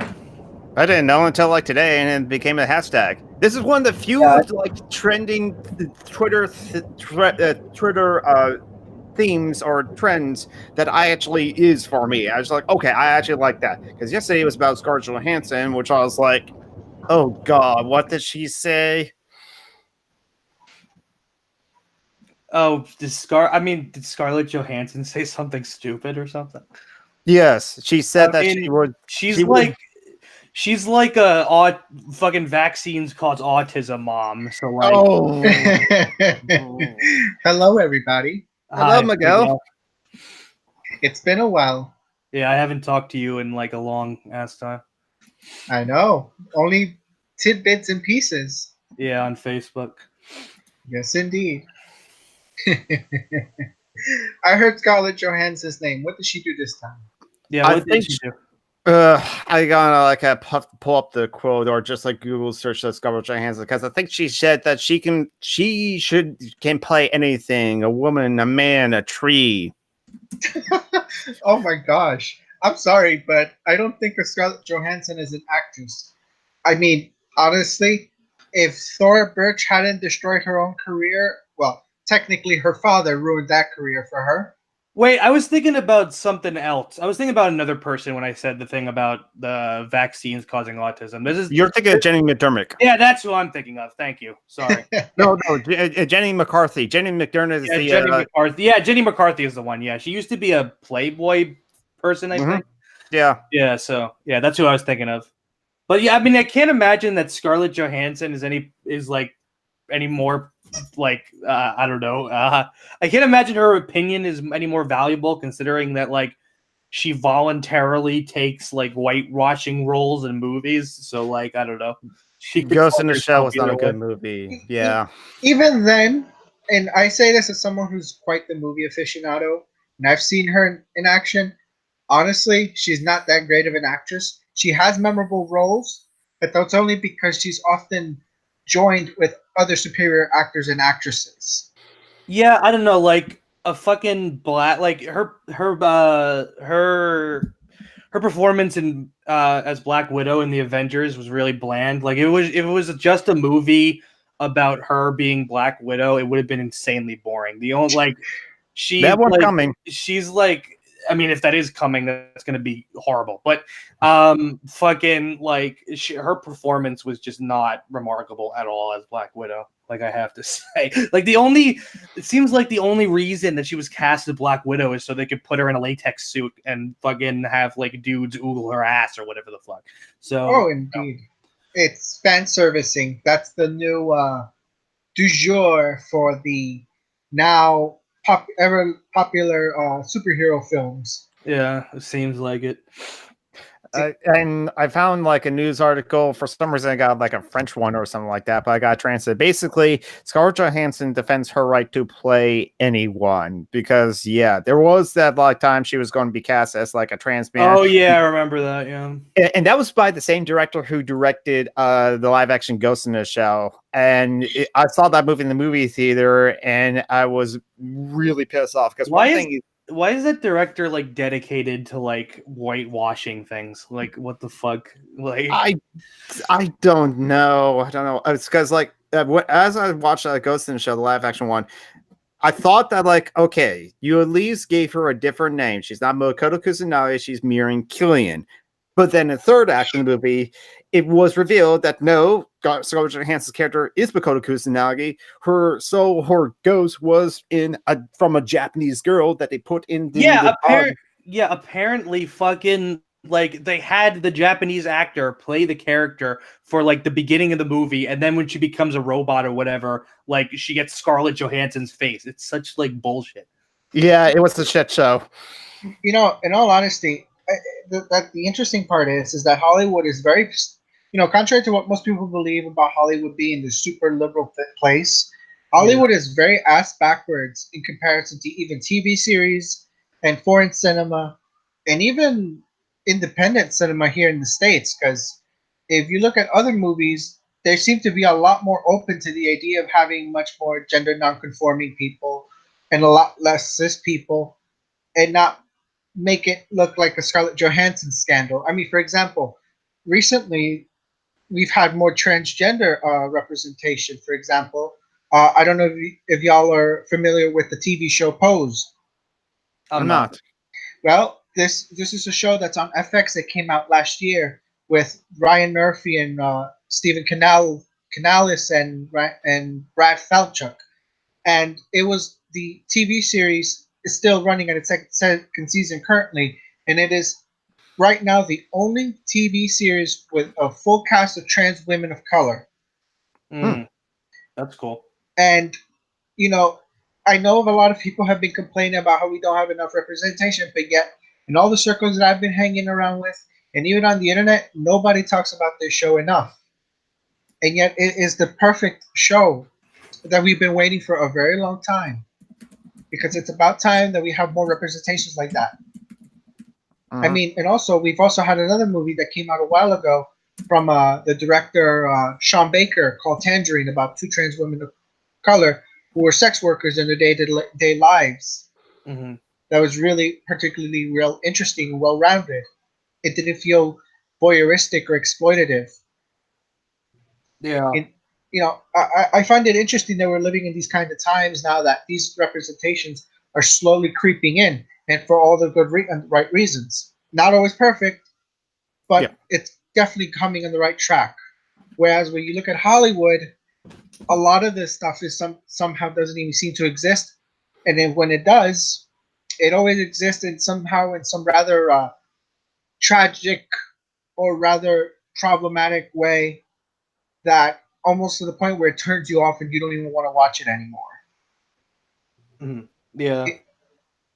I mean, because I truly do believe that these past couple of years we have finally, but slowly, have had better representation. But Hollywood is still very ass backwards when it comes to even remotely any decent representation. Because if you look at TV series and independent cinema, it's getting a lot better, and thankfully it is. And unfortunately, I don't think like the major studios for major Hollywood movies are going to include more of that representation until, who knows, until it becomes profitable to do so in China. And so, thank you, capitalism. But you see, I mean, I don't disagree, but I think, I mean, at least in this country, even if it wasn't the issue with China, we would still find an excuse to have cis and het, actors and actresses take roles that shouldn't even be theirs in the first place. Yeah. Because I mean, they're still whitewashing characters of color. So I don't have any expectation. Like even in a post-racial quote unquote society, they're still whitewashing characters of color and being defended for doing so. And then white people are still throwing getting up in arms about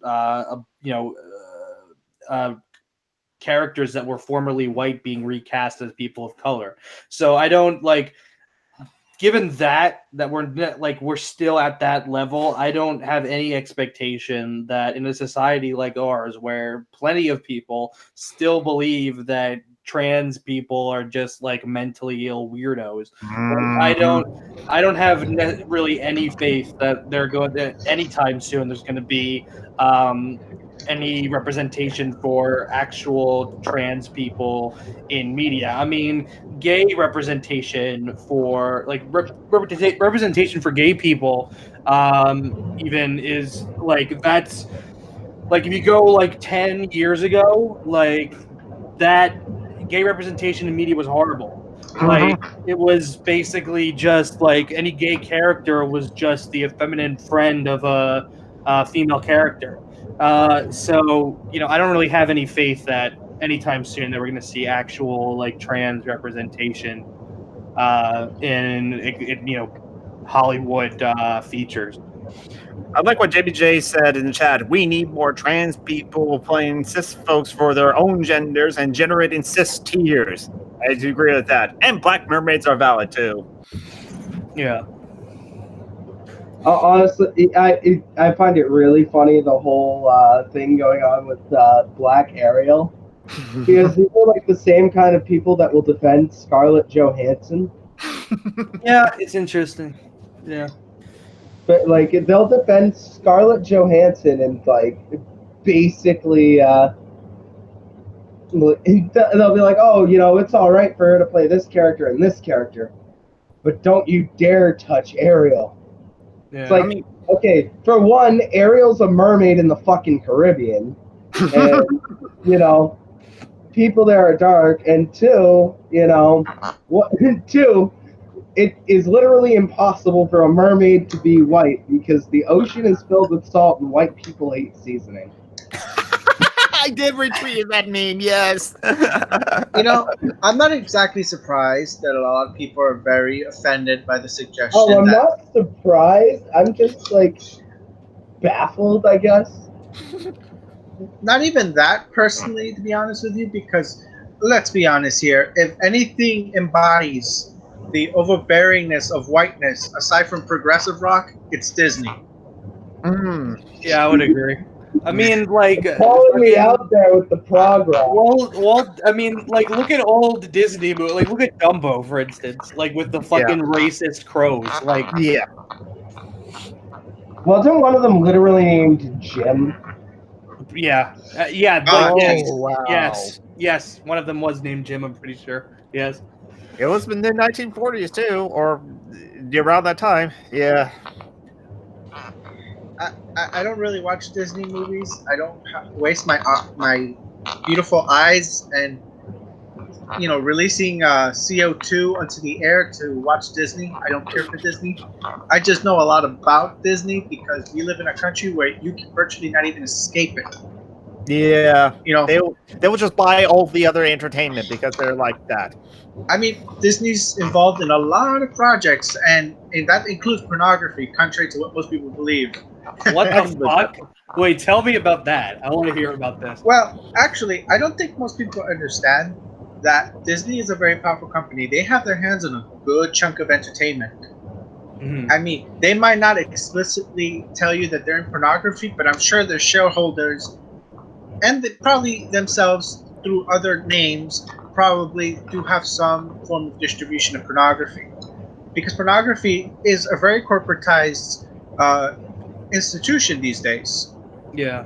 So, I mean, these days, sure, you might look at a lot of the logos for like a lot of pornography on DVD or on the internet.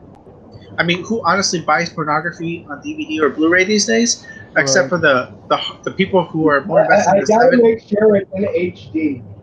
I mean, look, I get if you're buying pornography from the 70s and the 1980s because that stuff was more like movies in comparison to what we have today. Whereas today it's more skits. And it's like 3-minute video. Like 1970s and 1980s pornography were literally movies. One thing I miss about 1970s and 1980s pornographies were were like the set of pubes that you could like pick with an Afro pick. Yeah, basically. I mean, like that needs to be more normalized. Like, why did we ever go away from that trend? Honestly, I don't know. I've tried finding any real reason into why. I haven't really had much luck. I think I'm just speculating here. I think part of it is that we fetishize youth and we associate hairlessness with youth. It could be that. I don't wanna really determine that's the sole reason without evidence. Yes. Whereas, when it comes I don't to think it's the sole reason, but I think it's one contributing factor. Oh, it's definitely a contributing factor, but heterosexuality in terms of its pornography is a bit more difficult in terms of its tracking its history. Whereas with something that's a lot less heterosexual, it's a little more easier. Mhm. Like for example, if we were to study non-heterosexual porn, let's say gay porn, for example, gay porn has a lot of fetishization of youth in itself. Mhm. And definitely. I know that's not a very thing. I know that's not something we'd like to admit, but if you look at a lot of history, there's a lot of emphasis on youth, big bodies, chunky, well, not so much chunky, big muscular bodies or very skinny ones. I mean, the twink, for example. We need more chubby bodies. We need to normalize guys who look more like Daniel Cormier than look like they came out of a fucking Dragon Ball episode. But see, the thing is, the funny thing is if you look at gay history, a lot of what you see today in terms of like muscular bodies and all that stuff, that was actually seen as very countercultural decades ago. Right. That was seen as a very countercultural thing to do back in those days, and that was a lot of what was seen as the architecture of gay culture. If you look at a lot of older magazines from back then, although a lot of that stuff was illegal, you tend to notice this pattern. There was an interesting book that came out this year. I forgot the name of it.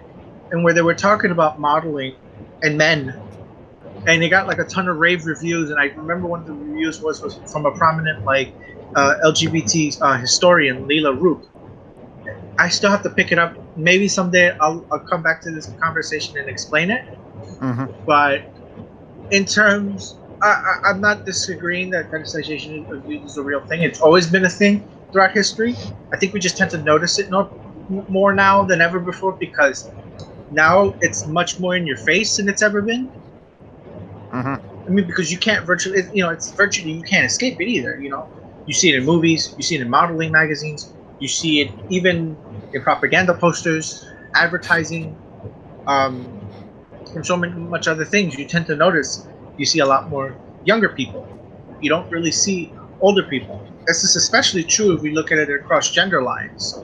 If you look at, for example, women, you don't often see a lot of older women, for example, in entertainment, at least in America and here in the United States, very often in comparison to younger women. Usually once a lot of younger women in the entertainment industry start to age, their careers start to decline because they're not like selected for as many roles, because for some reason, well, it's more than just some reason, but we don't, for reasons that we can go over, basically women who are for some reason, or we don't want to see women in or at least like the mainstream, it doesn't want to show women that are older. Like we view older women as like gross, when really they're not. It's the natural human thing to age.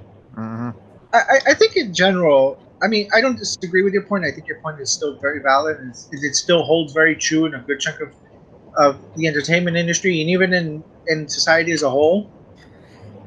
But I would also argue that I tend to notice that when you're older, a lot of younger people tend to not just like you in general. It's in certain subcultures, in certain communities, it tends to be an ongoing problem that you tend to notice.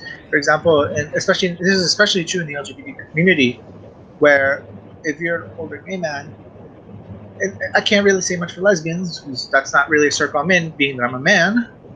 But I noticed. I will say with a lot of older lesbians, there are a lot of TERFs. I mean, of course, you'll always find bigot jerks in any movement. I mean, there's younger TERFs as well. I mean, for every Jermaine Greer, there's a Kathy Brennan. Of course. Yeah. I mean, see, because the thing is, I think one tends to. I mean, especially because when you're younger, you tend to not realize that you don't really look at these issues at a much bigger picture. And I tend to often notice this when I talk to a lot of younger leftists, especially when it comes to the issues of history. I don't think they tend to look at the broader context. I mean, we always like to talk, especially in LGBT circles, when you tend to talk about the issues of the AIDS crisis. And we always talk about how we lost a generation of LGBT people, but yet the people that remain, a lot of young people tend to dismiss them. Like we tend to have a weird clash between the older ones and us younger people, and I always thought that was rather strange, because you tend to notice it. And there's been plenty of articles that have been coming out in the last couple of years on this matter. And there was an academic article that came. I read it on the Monash University site. I forgot. Someday I'll link it. About ageism in the LGBT community, and how certain people tend to look at each other in certain ways, especially when it comes to older. For example, for older gay men, a lot of the younger guys tend to view them as predatory, which I always thought was rather messed up, because if we look at because that's a lot of these guys probably heard that a good chunk of their lives about how they were often perceived growing up. And remember, 30, 40 years ago wasn't that long time ago, we might not have existed, but they knew damn well the struggles that they had to endure. I mean, 30 or 40 years ago, that's just like our parents' generation. So it's within one lifetime. So, yeah. Right. Yeah.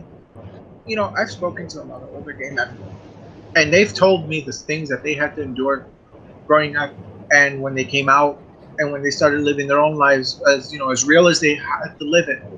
And I often noticed that while they often had a lot of good times, they were not really all that crazy about talking about the bad times, because when they spoke about it to me, it was very bad.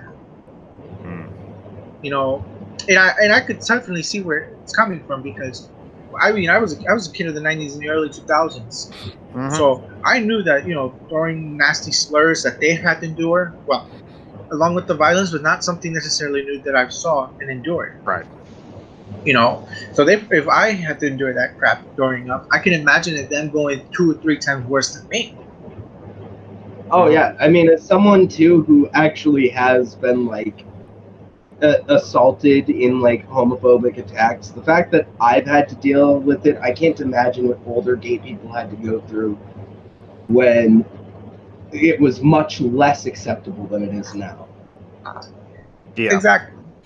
I mean, and there's also the interesting part about it, because every time I ask and I talk to them, there was always things that, we look at it today and you're like, wow, things have changed. Maybe not entirely, and I don't want to delude ourselves either to thinking that, which is something I think a lot of LGBT organizations make the mistake of overstating, is that just because certain things have gotten better does not mean that as a whole it's gotten better.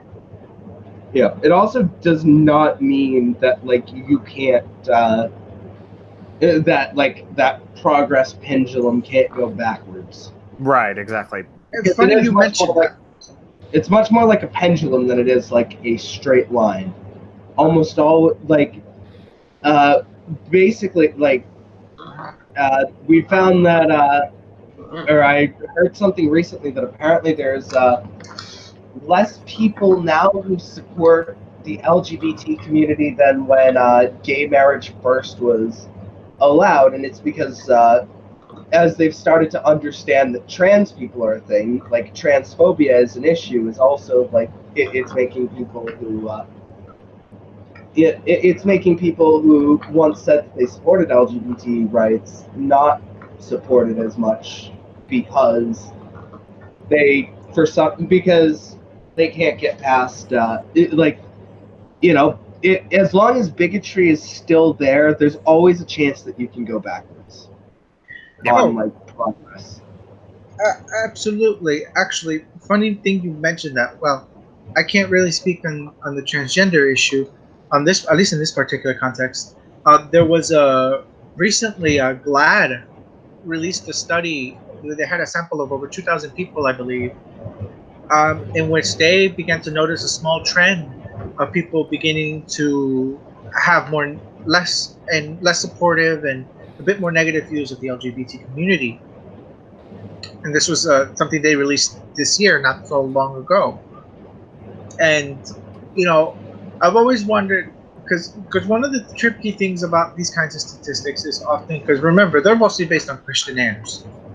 And questionnaires can go in many places, and it can be interpreted in many ways, especially when the results are not always consistent. That's the tricky thing about questionnaires. But if we're to take this work that GLAAD did, I'm not exactly surprised that such negative views have begun to come into fruition again.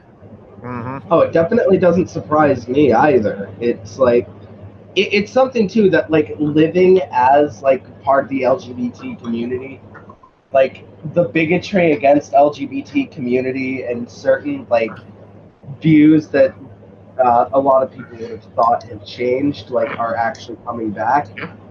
It's like, yeah, as an LGBT person, it's like imagine my shock, only you're not shocked.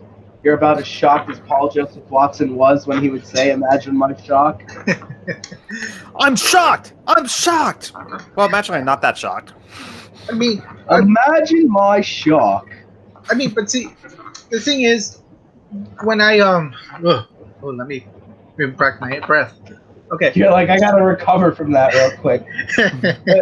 Right? I got triggered by Paul Joseph Watson. Indeed. Okay, so what was I going to say? Ah, yes. Okay, so with this whole situation with Vlad, and I'm not being surprised. I'm on, and this is also the thing that I've always been rather weird about when it comes to issues of questionnaires and statistics and how we notice trends. Oh yeah, Um, statistic collection too. Like no matter what method you use, it's always going to have some sort of flaw in its collection. Oh, no doubt. I mean, we are human.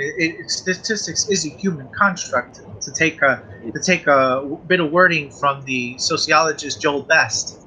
Oh yeah, if there's one thing that I learned from taking an advanced placement statistics class, it was that statistics can actually be like statistics themselves will always be like flawed and not perfectly accurate.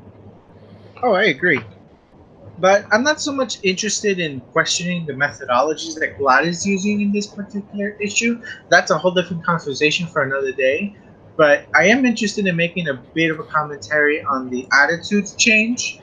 I mean, I say that I'm not particularly shocked for two reasons. One, I mean, remember we're under the Trump administration, and one of the things that I think we tend to fail to acknowledge is that. But gay issues are fixed. Didn't you know that? The homophobia doesn't exist anymore. It's just old hicks in the old hicks in trailer parks that are homophobic. They're not real people. But see, that's the thing that I think we fail to understand. Is that when it comes to the issues of homophobia, we tend to assume that it's only a specific group of people. You know, like I remember before the whole gay marriage thing, and this was a major controversy a couple of years ago about how like there was especially in California. I remembered that there was a proposition that was attempted to be proposed. Yes. And that a good chunk of the black community at the time opposed it. And some people in the LGBT community lost their damn minds over it. And one most famously was Dan Savage, where he practically ranted about how he was sick and tired of being told that it's only a specific certain amount of white people that were largely against the progress of LGBT people, that we need to acknowledge that it was the black community. But the thing is, though, that first and foremost, this statistic was majorly flawed, and secondly, this also tends to erase the nuances between the black community and the actual attitudes that they hold against LGBT people. And I always tend to stress this, and I also caution very heavily because I know it has become in certain elements of the white gay community to start ostracizing and penalizing very heavily people of color in terms of the issues of LGBT issues. Right. Even though that some in the community tend to neglect the fact that even when this was supposedly true, they also tend to neglect two things. One, the vast majority of people in power who are able to make such policy changes are still overwhelmingly white, male, and Christian. Yep. And they still have a lot of major power in this country. Yep. And the second part is that there was another statistic that was released that I'm specifically aiming the black community because this was how the statistic was made. I have problems with that, but that's a different argument for another day.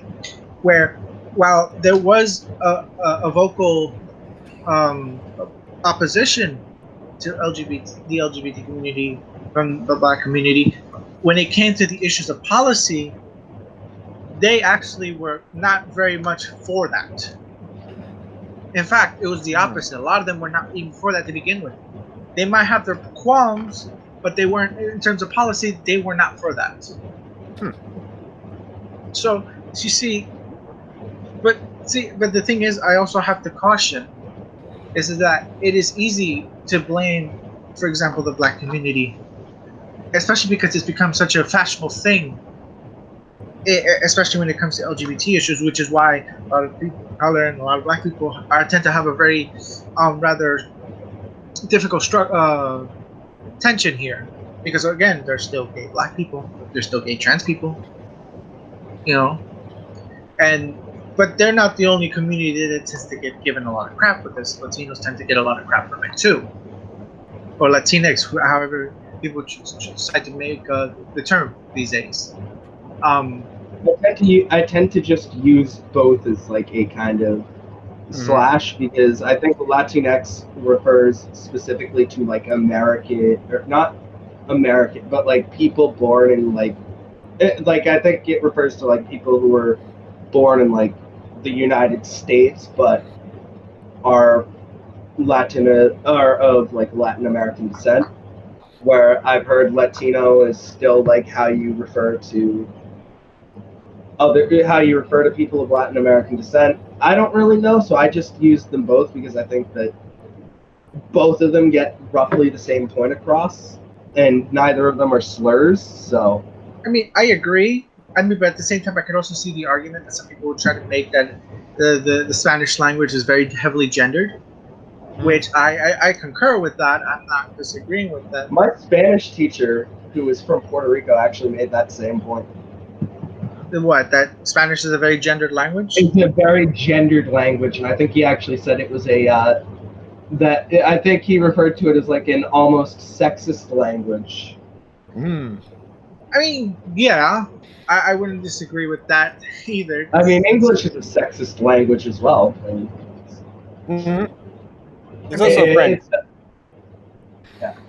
I mean, the thing is with Spanish, I mean, remember, when it comes to English and Spanish, especially when I remember one thing when I was growing up, I tend to notice this very early in my when I was a kid, is that I had a habit of using they and them all the time when it came to describing people, because it was just an easier way to describe people without feeling the need to say she, him, or just bring up their name every single time. And I remember that it would piss off all the teachers, because they would be like, "Who's they? Who's them?" And like, you have to specify. Singular. Yeah, it's like, oh, don't use singular they or them, and it's like, but Shakespeare did. Are you saying Shakespeare didn't know any English? He invented words. Because you see, the issue of gendered language is not just strictly, something that is inherently English, but it is something also socialized. Oh yeah, it's something that in itself is reflected in social values. Like, it's not. It's a piece of the. It's the piece of the cis heteronormative pie. Right. I mean, as well as the patriarchal pie, but yeah. I see somebody saying here something about non-Hispanic, about Latin terminology. Non-Hispanic, non-Spanish speakers getting into discourse about Latin terminology. I mean, I will say I definitely, Miguel, pretty obviously from the name, is of Hispanic descent. And I'm largely deferring to Miguel's authority on it and backing it up with my knowledge of Spanish, which I grew up around like Latino and Latinx people all my life. Like, that was largely the neighborhood that I grew up in, that was largely the population, because they also tended to be the poorest of people, and I technically fell under that demographic myself in where I was growing up. But I definitely don't think I have the authority to speak on Latin American issues. I mean, I come from a Latino family, so that's not really much of the problem. I don't want to assume an authority myself, because I don't have the sufficient sociolinguistic knowledge on the matter. I mean, I did do a bit of research on sociolinguistics when it comes to Spanish-speaking dialect, but again, I only know so much. I speak Spanish near fluently, and I write it near fluently, because that's what I practically grew up with. I write it way better than I read it. Which is funny, because I always felt like writing was a lot more difficult than reading it. Well, for me, it's easier to write it because I don't have to pronounce it. I have a hard enough time pronouncing English. Thank you. I'm dyslexic, so and my brother he loves to read, so my brother would be reading the book. But when he comes with a word he never heard in his ear in like every conversation, he will have like a pronunciation in his head, never try to sound it out loud, but then just move on. And he's likely dyslexic just like me. So when he's in a conversation with another person who also read the same book, it will take him a while before I realize, oh, that's how you pronounce that word. I pronounce it differently in my head. I didn't realize we were talking about the same thing this entire time. Oh my goodness. But Wow. because I'm slightly dyslexic, that's also why I don't like to read. But which is why, back to the earlier conversation, I enjoy audiobooks. I also see a lot of books in your background. Yes, just got that as a birthday gift. I partially read that, haven't read that. That's a manga, the Star Wars manga. Still haven't read it. Haven't read all those. Manufacturing Design, haven't read that. The New Jim Crow, haven't read that. Haven't read that. What other books do I have around here? Oh, here's my Kindle. There's some books I have read on there. My great-grandfather has all these books by guys like Mark Levin and fuck it. So with guys Mark Levin. The philosopher, the racist philosopher from the CUNY College? Yes, oh my God. that guy, Rush Limbaugh. Actually, when I was 13, he gave me a Rush Limbaugh book as a gift, and that just became kindling. I read the whole thing, and I felt like I wasted my time. Oh my God. So that's how you were kind of right-wing from the beginning, was just because of your family, right? Yeah, literally because so my mother has never had a good relationship with her family, considering the fact that they are very abusive. However, growing up, I went to see them a lot. So I got a lot of these right-wing ideas just from the fact that this was what my family believed, and I had nothing to challenge it with. But as soon as I had something to challenge it with, it's I kind of just left it behind. But yeah, that was I wouldn't have had right-wing views if my mother had been the only one who raised me. I guess I would have been a liberal at some point, because that's kind of where my mom's politics are. But even then, I think I would have. I think in that case, I would have come across left or become a leftist a leftist a lot quicker than I did. And I don't think I would have been conservative.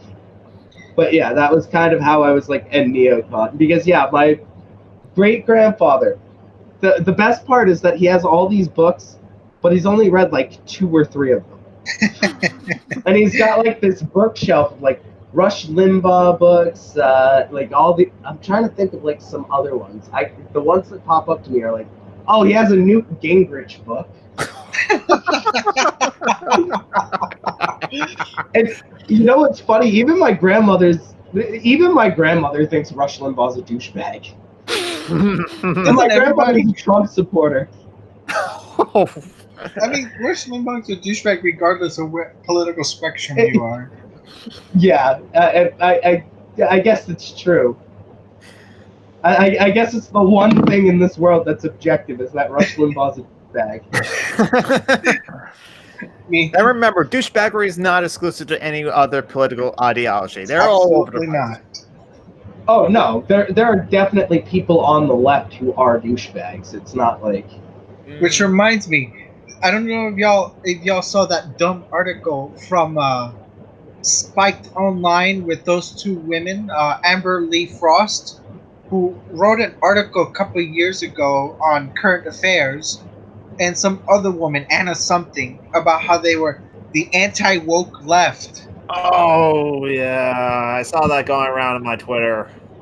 I saw that thing. The anti-woke left. So what did that even mean? Strasserists. But what did that even mean, though? What did they mean by that? I'm guessing it's anti-ID poll left. That same sort of thing. That'd be my guess. I haven't read it though. I read it. I was funny because I was on my way home, and I read it, and I was like, wow! All it did was basically reduce everything to the issues of class. Oh, so that's like it's like the typical shit. Like nothing else matters but the workers' But movement, class. essentially. Which Yeah. is interesting because not so long ago in Current Affairs, Amber Lee Frost wrote an article about sexism, which I'm just here going, I'm like, what happened here? Yeah, I don't know.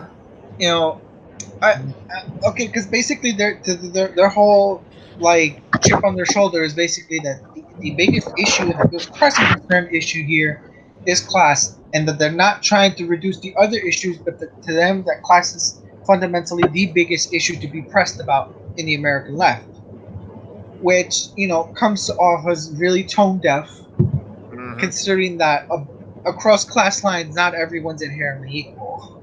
Yeah. Right.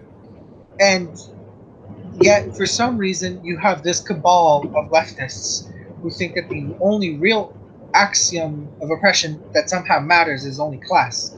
I'm sorry, but they're just issues that you cannot explain with just class. I mean, this is like when fucking Sexizzy years ago was like, it did the whole fucking anti-idful thing and said, oh, we'll get to those after we'll get to sexism and homophobia after class struggle is done. No, you can do both. You can do all of it. We can walk into. Also the other stuff is completely necessary to get a cohesive, a cohesive class struggle.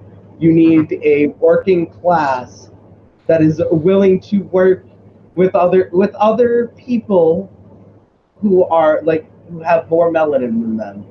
Yeah. It really. I think that. Okay. I must clarify. I'm being flippant here, but I think that the only reason racism exists is because white people are jealous that they don't have melanin. I mean, on the class thing, I mean, the thing I think people don't necessarily understand is that argument is actually very old. Yeah. It's not a new argument. So the argument that the socialist or workers movement should be the central movement and everything else is either subordinated to it or is not an issue. It's a very old argument within the left. And that used to be actually, and in many ways still is, the way that most anti-systemic movements see themselves. They see themselves as the central movement, and that started in the 19th century, where you have the development of the socialist workers movement, the social movements, and then the development of nationalist movements, and then of course subsequently women's movements and etc. And these movements always viewed themselves as the central movement. If other movements were to be involved at all, they were to be subordinated to the central movement.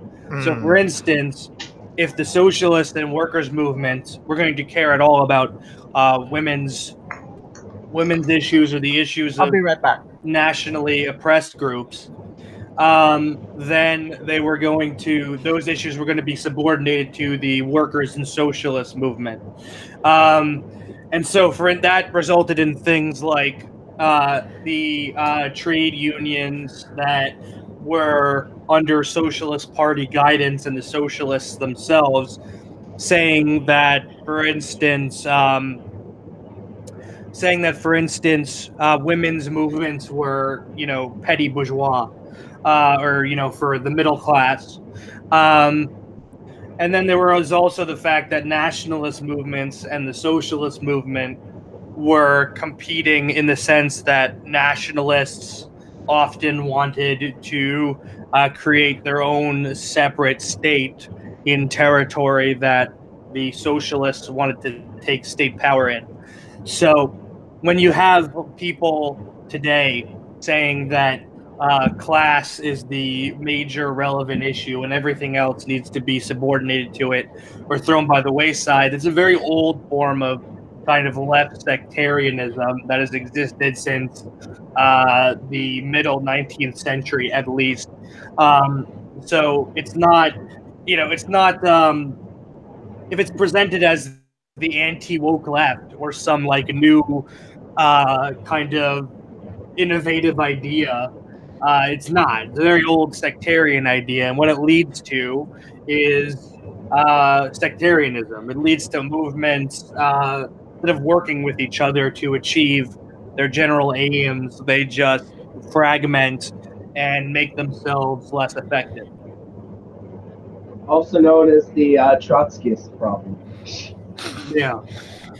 Every minor disagreement leads to a new cell, to the point that I'm convinced that one person had a disagreement with themselves at some point and has made two different Trotskyist groups that they're the only member of.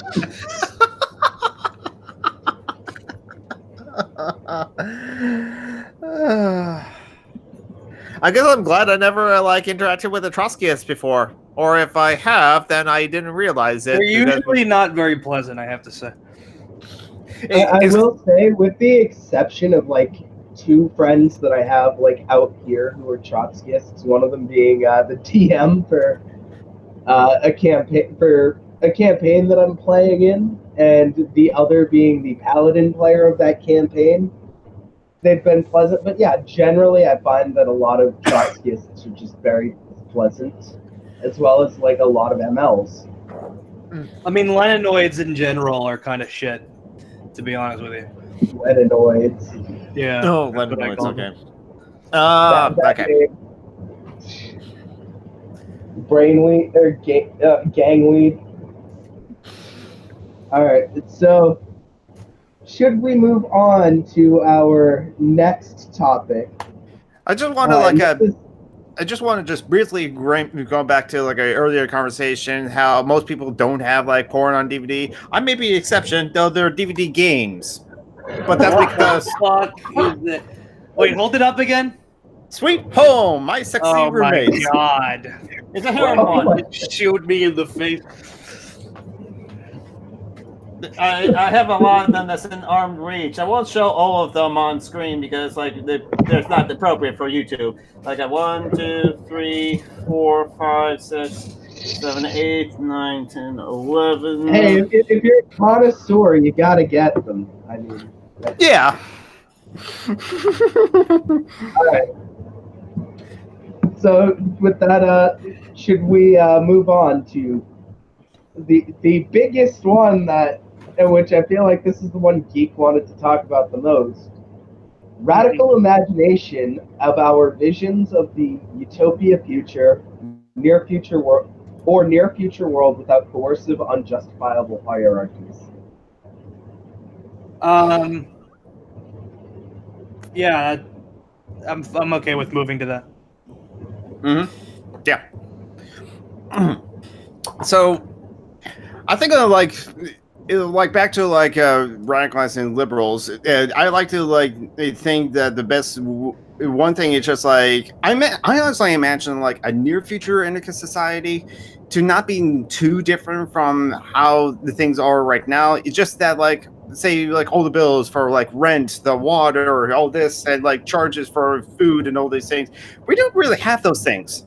We don't get the bills for the utilities because that's already just we don't need to do that. Everyone just pitches in, and so I imagine. Wait. Oh, sorry. I didn't mean to interrupt you.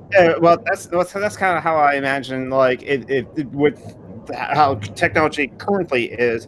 The world, if we are in an anarchist society as opposed to a capitalist society, it would just be not too much different than everything else, except for all the necessary things. We just don't get the bills for those things. And also maybe the work week would be a lot less, so we can pursue either education, research, or just passion projects of art and entertainment and that sort of thing, and personal pursuits. I mean, I'd also you brought up the utilities. I also I can imagine too that the way the utilities are run wouldn't in an anarchist society, it wouldn't really be like coal or like our sources of power right now are like greenhouse gases polluting the environment. But remember, what you really need is you need to wear a sunscreen. That needs to be the law. No, but yeah, you know, I would also see that more green technology would stuff that is less pollutant would probably also be pretty invested in if you're thinking of a society that's not based off of cost. Like, it's not based off of somebody trying to make. If it's not based off of profit, I imagine that there wouldn't really be much reason to not like install more solar panels, have more windmills and whatever. Or not windmills, wind turbines. Right. Windmills don't produce any energy. But, Right. But yeah, I imagine like more wind turbines, hydropower, stuff that is less destructive to the environment would probably be something that we'd value a lot. Because, well, I imagine the human cost would also be taken much more into consideration, where in capitalism, the human cost is basically never considered by capital, because it's about as much profit as they can make and human cost be damned. Yeah, because like, I mentioned that there will still be like considerations of how to do X thing or X thing, but the only thing we worry about is just like, how do we get the materials, and do we have enough like human power that is like willing to like do the labor to do it, and how many people can we get to do it in a given area, and what do we have the means to automate as well? Oh yeah, that's another thing. Yeah, because also it's like, if we no longer like are getting the bills for this thing or that thing, that's true for like everyone, then also be like, can we get a machine to do this? And if we can, okay, that's great. And now we just have to like check it every once in a while, make sure the machine hasn't broken down. It's not a problem with it. Now spend more time just like reading or stuff like that. Spending more time reading, more time focusing on potential art, if that's what you're into. Or spending more time with the family as well. It's kind of weird though. It's like you say it like, oh, I don't imagine it would be much different. But as soon as you say that, I immediately think, oh, that is a way different world than what we live in. Well, true, yeah, because we don't have to start. We will have to maintain one thing only. We still have to oppress the gamers. We'll have I will smite them with my sword. We'll have special camps where all the gamers go. And if you're caught gaming, then you will be put in this re-education camp complex. And I get caught playing Dragon Age, and you will be taught how to have good music taste, how to be artistic, and how to not be misogynist. Well, I mean, I agree with the not being misogynist. I think we could all agree on that. If the gamers own the means of productions, then Tifa will finally have a double D again. Also, we can get a lot less color duties. Yes. Oh my god! Is there anything like Call of Duty will be contraband in an anarchist society? Is there anything we need less in the world than another Call of Duty release this year? Yes, actually. Like, we just came out with one last year, and before that. Well, I don't know if y'all are on the. I've been catching up with the recent news, but Netflix got rid of Friends and The Office. Thanks God. Outlawing heterosexuality. I hate both of those shows. I despise both of those shows. They're horrible. I'm with you on the type, right? I hate both shows. I don't care for either show. Yeah, I'm not really a fan of either show. But they did propose on Netflix the first season, so there is that. And Netflix has the anime wait. movie A Silent Voice, which I've reviewed on my channel. Wait, what the first season of what? Pose. Oh, there was a show that we were talking about earlier, right? Yes. The FX show. Oh, okay. I forgot. Yes. At least that part is good for me because I like the show, even though I have a bit of a problem on how it handles certain characters. True. And the next month will be the third season of She-Ra, Princesses of Power. I still need to watch that. I haven't had the chance. Oh, I will probably never see that in my life. But I still have to finish the second season, but I actually really enjoyed the first season of that show. The second season is not as good as the first season, but I still enjoy the second season. I like the anime references. I got that one. my thing about Friends and The Office is that like both shows can be boiled down to white people being silly. Yes. Yeah. I mean, And as that is what it is. Plus, And as JBJ said earlier in the chat, we were discussing about like the anti-woke left. White people are just intellectually, morally, and emotionally inferior is all, with a smiley face emoji or something like that. I agree. Yep. you know, every time I think of Friends, I think of how gentrified New York has become. Yes. This isn't to suggest that old New York was all peaches and cream, because it wasn't. Well, that was the basis of like Escape from New York, the film that was take place in 1992. Wait, which film? Escape from New York with Kurt Russell. Oh, wow. Okay, yeah, I know that movie. Like, I thought that came out in 1982. It came out in by the way, 1981, movies, but it was made Miguel, in like 1994 or something like that. Miguel, you missed when Geek came and showed everybody. That was a bad choice of word. When Geek showed everybody Jesus.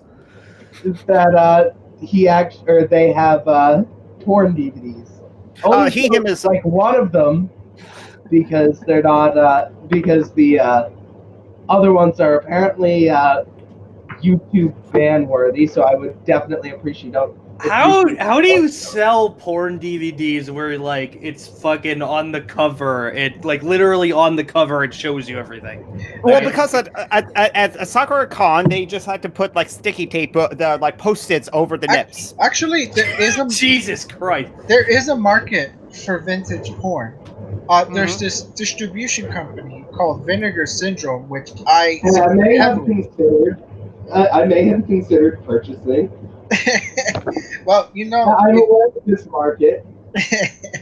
Well, I have a good chunk of their Blu-rays and DVDs of like vintage porn, because I study that stuff. So, okay, Yeah, all the more reason. That's why you have it, I'm sure. No, I'm serious. Like, I believe you. like they release films that practically they clean them up, they provide you extras and commentary, and they release them. They have a lot of older movies from like older directors from back in the 70s and 80s, and they even release some of the loops like on DVD from like when peep shows and those quarter machines and coin slot machines would exist. They release it on DVD or on Blu-ray. And I have a lot of that stuff, and it's really fascinating how things used to be. I mean, not always in the best of reasons, but it existed, and it's a part of that history that hasn't really always been written academically speaking in a very serious way, unfortunately, because the books that do exist on it only tend to specify on certain subgenres and genres of porn. There was one interesting scholar that wrote a couple of years ago a whole mimeograph on pornography and black women. I think her name was Muriel Miller Young, and she practically wrote a really big book. It's a really nice book too from Duke University Press about black women in pornography. So she would talk to like people like Jenny Pepper and those other black women that were in the industry. And interestingly enough, I didn't get to finish it all, but from what I remembered, it has a very interesting and very contradictory history when it comes to black women and pornography, especially when the issues of labor and representation. Because back in, I always like to bring up the big name, the Latina porn actress Vanessa Del Rio, because she's always been a bit of a person that has always been at the forefront of like 70s and 80s porn, and she's often written about academically. And there was a documentary that came about her a couple of years ago with a big book on her from Diane Hansen, and it would write about her like her own like times in the porn industry. And I always thought it was rather fascinating because one of the things that I tend to notice about Vanessa Del Rio is that she was a very big name back then, but she rarely ever starred in a lot of the movies that she was in. Even though she was she's one of the most recognizable faces of the 70s and 80s pornography, and she's worked with some major actresses of her day, like Seika, some other woman, and a few other women like Samantha Fox, Serena, not Serena Williams, and a whole bunch of other women and men.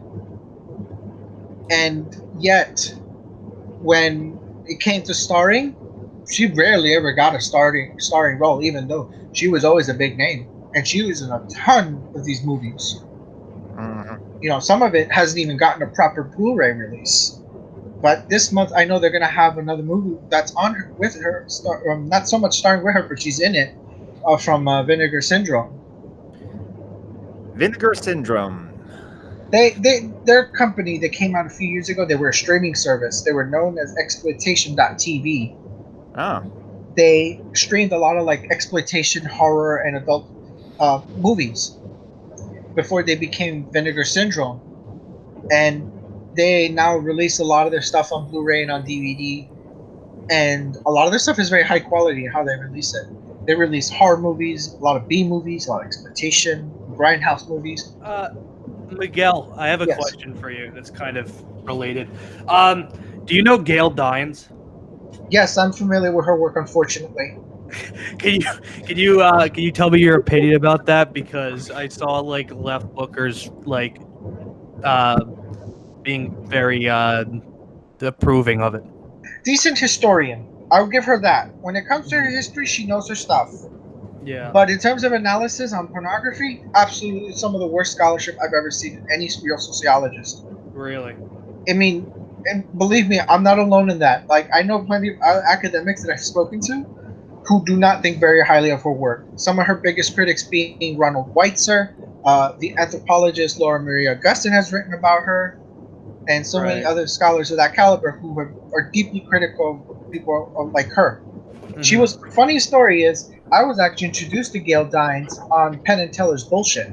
Really? Yes, because there was an episode about the supposed war on porn, and there were people who were defending it. So they invited like other psychologists and one prominent sex therapist, Marty Klein, and they even had a porn star there, a really popular porn star named Brandy Love. Okay. And yeah, I've seen the episode you're talking about, actually. Yes, and she was in it, and so was the radical feminist Diana Russell, who for some reason nobody ever really talks about. Even though if it wasn't for her, anti-porn feminism and anti-sex work feminism wouldn't have even existed the way that it does now, because a lot of that work that was influenced was basically from her. And funny enough, Gail Rubin makes the same complaint in one of her essays called "Blood Under the Bridge." Because if anybody knows anything about the whole sex works debacle that happened in the 1980s, it's Gail Rubin. And Gail Rubin is a fantastic scholar, though. You should definitely read her, even though she's a bit controversial when it comes to certain issues, especially the ones on the leather scene and on intergenerational sex, which I'm not going into that. Right. I've brought that up a million times. I'm not bringing it up again. Right. So what are some of like the keynote I guess errors in Gail Dines' scholarship? She practically reduces pornography as nothing more but exploitative. It's basically an exploitative industry and an exploitative, basically, form of a medium that practically commodifies women's sexuality and practically reduces women to nothing but sex objects, or how she said, in Penn and Teller Bullshit, she basically asserts that pornography basically makes women look like whores by nature. and that it comes at a severe cost on how men look at women. That hatred of sex work. You gotta love that hatred of sex workers. Look, I'm not. The thing is this is not a new argument. You've heard this even Oh before. no, definitely not. It's literally like it's an argument that's like a dime a dozen on the internet. Right. Really. I mean, you hear from all over that kind of crowd. Although I would argue, though, that when it comes to the positions of anti-porn and anti-sex work, there have always been different positions in how they were going about it. There's an interesting book that was written by, I think her name was Carolyn Bronstein, who wrote a really nuanced book on the history of the anti-pornography movement. I would argue she probably wrote the best book, because a lot of other books tend to make a really bad habit of generalizing their positions. But if you look at the anti-modern pornography movement, a lot of them tend to hold this very similar views. Very few of them tend to deviate from what they actually think. Because, even within radical feminism back in the day, when it comes to the issues of anti-pornography feminism, a lot of them held different views. Even on the issues of rape, and the issues of incest, and so on and so forth. Contrary to what most people believe. Yeah. I remember when I was reading Susan Brown Miller's Against Her Will, followed by with Catherine McKinnon's Towards the Feminist Theory of the State. And while both of them tend to hold very similar views on the issues of rape, Catherine McKinnon would deviate very heavily in terms of how a lot of feminists today tend to look at the issues of rape. Because while a lot of people within the feminist circle tend to look at the issue of rape as strictly an issue of power and domination, Catherine McKinnon also likes to include the argument that this is more than just that. You also have to include the sexual elements of rape. You can't just look at it from just strictly a position of power, because this ignores the power relations between heterosexual men and women. It's a whole different thing that could be spoken about for hours, because that contention still exists in certain radical feminist circles. I'm reading recently. I've been reading an interesting book about this topic from Anne Cahill called "Rethinking Rape," where she tries to create a theory on this matter using both the liberal and the radical feminist argument. And she both tackles what they both get right and what they both get wrong. And for what I remembered, because I didn't finish the book yet, is that where she looks at the issues of how Susan Brown Miller makes the issue look, she tends to look at Susan Brown Miller in the position that she calls a liberal feminist position, which to me is kind of strange, considering that Brown Miller has always named herself as a radical feminist, and that's where she practically came from.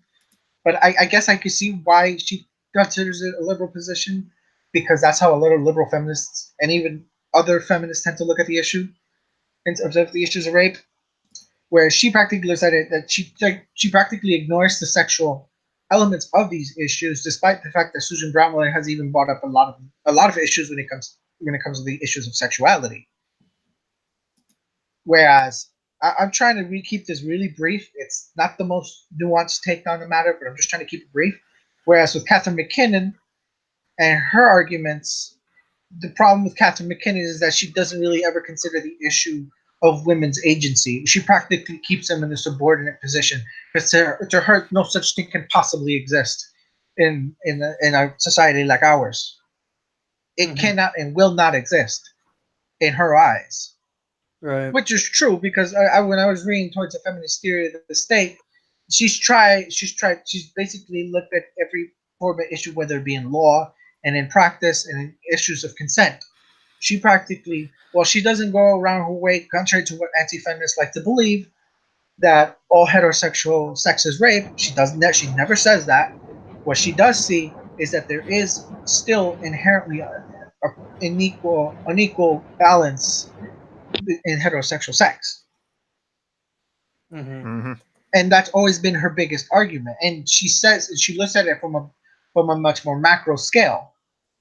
And that also means questioning some ideas that people within the sex positive community tend to not like, because one of the biggest things that her and Andrew Durkheim have always argued against was the concepts of consent, which in a lot of circles that would get you in a lot of trouble for even questioning the concepts of consent. Mm. I know because I've been through it. I've gotten in a lot of trouble from merely suggesting that consent, while necessary, is not really the full.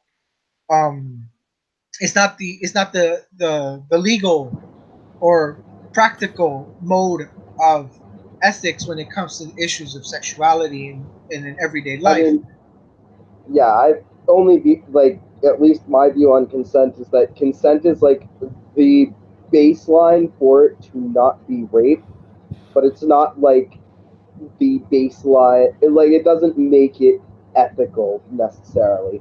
Absolutely, and that's the part where I will agree with the radical feminists on. Just because something can be seen as inherently okay or legal, or let alone you provide a permission to it, doesn't necessarily make it ethical. And I do think the radical feminists make a good argument on that. And also, I would like to include the legal scholar Joseph Feischl, who's written a really interesting book on the uses of consent. And this is the thing that some of us have tried to argue for a very long time, but in certain circles, that's just not seen as something that's acceptable to do. Because I've always argued that, well, concepts of consent have a usage, both legally and ethically. I don't think it's the only way we should be looking at issues in general, because just because something can be legally consensual does not necessarily negate the real problems that come with it, because there are things that could be illegal and are not really harmful to begin with. Well, there are things that are perfectly legal and can be quite harmful to you. That's kind of my issue with it seems to me that a lot of people want to argue that certain sexual practices are inherently okay because they're consensual, when it it can be consensual, but it can also be damaging or negative in other ways. So you don't it doesn't have to be sexual assault to be questionable. Absolutely. And a lot of people seem to think the opposite. So, a lot of people seem to think that I don't know, very I've had arguments with people. I don't know if I want to go into detail because it's a bit heavy, but I've had arguments with people where they essentially try to justify things that have very obvious questionable aspects with, it's consensual, it's not sexual assault, therefore it's okay. And I don't buy that argument at all. Of course. I mean, because see, that's the thing that I think we can all agree on. Although in certain circles, and I would argue in for example, Left Book, it could definitely get you into a lot of trouble, especially a couple of years ago when Left Book was obsessed with this whole debacle. That I think the biggest problem with how people look at the issues of consent is that they want consent to be doing things that consent as a theory cannot possibly do. Mm-hmm. Because again, just because you consent to something doesn't necessarily make it good, and just because you can't consent to something doesn't necessarily mean that it's inherently a bad thing either. Because again, there are things that for example, in law is seen as something potentially harmful and it is illegal, but yet it's really not. For example, if we're to talk about things like cannabis, well, I don't want to make the argument that cannabis is inherently healthy, because that argument is nonsensical. It certainly can be harmful. It's just not as harmful as most people like to believe that it is. But my weed cured my cancer. Yeah, see, when you hear arguments like that, no one's going to take us seriously. Because, I mean, obviously, if you have heart problems or you have serious forms of mental illness, you should not be smoking cannabis to begin with. Oh yeah, the thing is that smoking cannabis can exacerbate symptoms of psychosis and people who were prone to develop schizophrenia can also develop it at an earlier age if they smoke cannabis. Of course. So it's not like something that comes with zero risk, Right. but it's not worse, and I'd argue I'd argue that it's actually healthier. The key word being the meaning it's in comparison to something else than cigarettes. Absolutely. See, that's the argument I'm trying to make here about the whole issues of illegality and consent. Is that something like that, which is clearly a lot less crappy for your health in comparison to something like cigarettes, it's pretty telling because cigarettes is legal if you're over 18, or in certain states 19, or in some other states 21. 21 in Massachusetts. Now, yeah, it's 21 in New York now as well, if I remember correctly. Yeah. So, although cannabis is legal in both states now, which is decriminalized. Decriminalization, legalization are two different things. Well, I mean, they actually have like shops up here, so in Massachusetts at least it's legalized. But in New York, state law, it's decriminalized. Oh, I just mean by state law. Yes, by state law you'd be correct. On the federal law, you would not be correct. Oh, on federal law, I would not be correct. On federal law, it's not even really decriminalized. Like, quite literally, federal officers could come in and just raid a pot shop if they wanted to. Yeah, that was the concern with in Washington State when the state first passed the law. But when it became like more than a year, I guess they're just gonna leave it alone. But because of those federal laws, it means that like the cannabis businesses have to do strictly cash only for all transactions, including paying their employees. Yes. Yeah, and D&D. Goddamn DEA, the DEA, quite famously, I think I was still in high school when it happened, and I kind of was like, yeah, no, this is fucked up. They raided a reservation because cannabis was legal on the reservation, or on that reservation, and they raided that reservation and took all their pot, and it's like yeah, we say that these places have sovereignty, yet clearly the American government does not respect that sovereignty, and the fact that gets done does mean that feasibly it could be done in a place like Massachusetts, where if someone opens up a shop in Massachusetts, which they actually opened one up in the city that I live in. And it, like you said, it's the same thing here, where it's all cash. You can't use a credit card to buy it. Yep. I can't put all my weed on my credit card. Not yet. Not yet. Need dystopian capitalism for that. But yeah, I want to go back to the consent debacle. Yeah, I'm sorry. It's all right. So yes, see that's the argument that I've been trying to make, is that just because something is seen as inherently legal, it doesn't always imply that it's bad. Pot, for example, could be seen as way less bad in comparison to something that is legal, like cigarettes, which has no real health benefits, and the ones that do exist are very, very minimal. Which you might as well just not even see it as something as a big deal. Wait, there are supposed health benefits to smoking cigarettes? I mean, people do it. If I remember, I don't want to come off like I have any real evidence on this, because I don't have anything available to me to demonstrate that. But a lot of people tend to use cigarettes as a way to cope with stress. And if I remember correctly, there was one study that implied that it might have also helped with stopping certain cells and certain things in HIV, which is really wild. Those are some pretty obscure health benefits, though. Exactly. That's why I don't even bother bringing it up, because I'm like, they're kind of, well, it's not so much the stress one, because most people do smoke to relieve stress, but I don't know that's so much a good health benefit to begin with.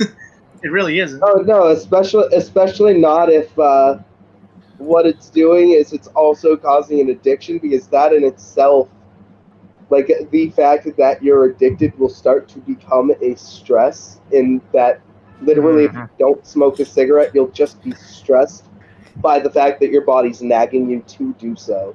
Yeah. Right.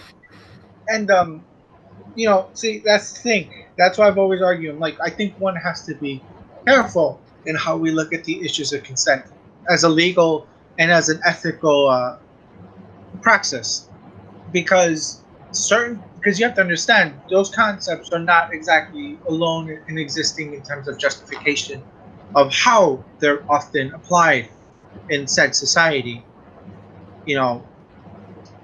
But because again, there's a lot of, and I think I just best summarize it like this: there are things that are perfectly legal in the eyes of the law, and yet there are some of the most damaging things that can be done to you.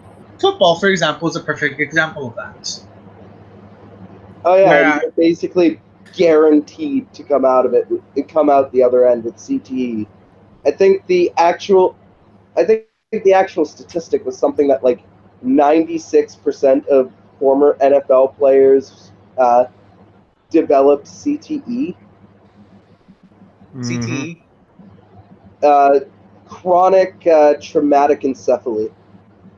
Oh, okay. It's caused by, or one of the main causes, because it's also common in like combat sports as well. Yes. Is that it's caused by repeated subconcussive blows to the brain. So it has less to do with getting a lot of concussions, and more that you take a lot of blows that aren't quite enough to give you a concussion, but you take them over such a long period of time. It's like if you have a steel girder and you repeatedly put a stress on it that it can handle, but that it actually does stress like the metal itself, eventually it will fail. And it's the same thing with your brain, where if you repeatedly take blows that don't quite concuss you, but you take them all the time on a like near regular basis, you're eventually, the brain damage will have an accumulative effect, and it shows visibly on like the brains of like, actually, so an even worse offender than the NFL, like where this is like really big, so the biggest offender is actually the WWE, especially during the Attitude Era. A lot of botched hits. Well, I mean, even if you didn't have the botches, just what they chose to do automatically required taking a lot of blows to the head. As entertaining as it was to see a guy get hit in the head with a, the chairs are actually made out of aluminum, but it's still a metal chair. It's still a metal folding chair to the head. As amusing it as it was to watch a guy get cracked over the head, pretty much at least once every week there was some guy that did it. That built up over time, and the fact that they have a constant year-long schedule because they're about entertainment, as opposed to the more sports aspect. Like, it's a sport in the fact that it requires athleticism, it requires trading, and it's more like a cooperative sport as opposed to a competitive sport like WWE. But because it's about entertainment and ratings, it's like every week. Yeah, that was happening every week, and there are a lot more most of the people dying. Like Chris Benoit actually had really bad CTE. Yeah. Like they said his brain resembled that of like an 80-year-old dementia patient. And he killed his whole family. Yep. And he was less than 40 when he killed himself. And I actually think that CTE probably was a big contributing factor to that. It absolutely is. His years of steroid abuse, where with football, like American football is just a rough fucking sport. Like I've played it. I was on the football team in high school. It is a rough fucking sport. You're constantly taking blows to the head, and your head hurts pretty much at the end of every game if you're a player. Mm-hmm. And it's not from like direct blows from to the head. It's from like when you're tackled. Even if your head doesn't hit the ground, your head will often like get jostled from the impact. Yep. And it is, yeah, it's seen as completely legal, but that doesn't, and as something that someone can consent to, but it's actually a really, like, it is absolutely, like, damaging to your brain. It doesn't mean that it's not damaging just because you can legally do it. Where it's illegal to smoke pot, and you can't consent to it by law, but legal, yeah, it's just, smoking pot isn't going to cause CTE. In my case, it actually helps me in the fact that it'll reduce stress caused by my anxiety. Right. But, I also know that there's risks for, like, let's say I was on something like, if I was on LSD and I was having an episode of psychosis, which can sometimes be induced by bad trips on, like, LSD, Mm-hmm. I wouldn't think, oh, I need to smoke some pot. Because even as someone who smokes pot as much as I do, I also do, like, obviously, like, whenever I first smoke it, there's, like, an initial bout of paranoia that I go through for, like, 20 minutes. And what I try and do is I try and sit and stay calm for, like, that 20 minutes. And once that 20 minutes passes by, it's, a much smoother ride. I think that's what I did when the first time I ever got like high off of weed, because I was also drinking that night, but I was at a party with friends, so it was just like, oh my god, oh, but no wonder people do this. My god, it's like I'm seeing colors or something like that. I didn't see colors, but it's just like it was like something, and it's like no, although weed is a mild psychedelic. What was is like a friend was got like 2 Swisher Sweets, and like Frankenstein them to like take out half of like the tobacco and then put in some like a weed, and so I took a big hit off of it, but I didn't finish it. The guy who made the blunt basically like finished the rest of it, and so yeah. Swisher Sweets, I forgot that you were West Coast. That's what we call them. I sold them at the gas station. That worked out. Hey, that's what Tupac would smoke his blunts out of. So. Mm-hmm. Yeah, it was a split. On the East Coast, we have Gaines and Dutch Masters. Okay. Yeah, we don't have those products over here. How in the world did we get to the issue of Gail Dines to consent to pot?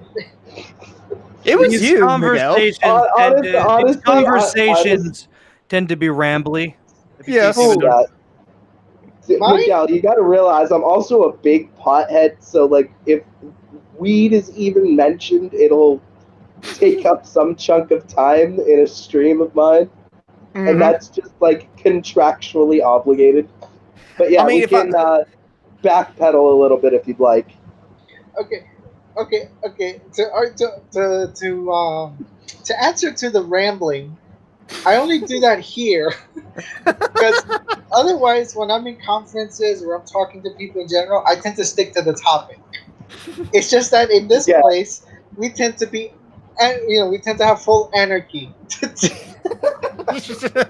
well, also, is that not the beauty of this channel? I mean. Rose, I recall you doing that even with ContraPoints. I didn't forget the interview you had with ContraPoints. Oh, that was. I feel like that one was like a bit awkward. To be fair, Natalie seems like an awkward type in person in general. Natalie's definitely a quieter person, and I probably didn't help by like being full like anarchist at that moment. But yeah, I mean, Natalie is not Sandra Bernhard if we're talking loud and larger than life. If we're talking. I don't know who Sandra Bernhard is. She's a bisexual actress. Oh, I okay. remember she was the nurse in Pose, so I remember her from there. damn bisexuals, always thinking about yourselves. You greedy bisexuals. Hey, it's not our fault that we're the reason. It's not our fault that literally everybody's hot. We gave you guys Freddie Mercury. We gave you Oscar Wilde. Even though I had some asshole tell me that Freddie Mercury wasn't bi, I'm like, have you lost your goddamn mind? Oh my god, Freddie Mercury was fucking bi. He was married to a woman, and himself had mentioned that he loved his wife, and it's documented that he also was attracted to men. Exactly.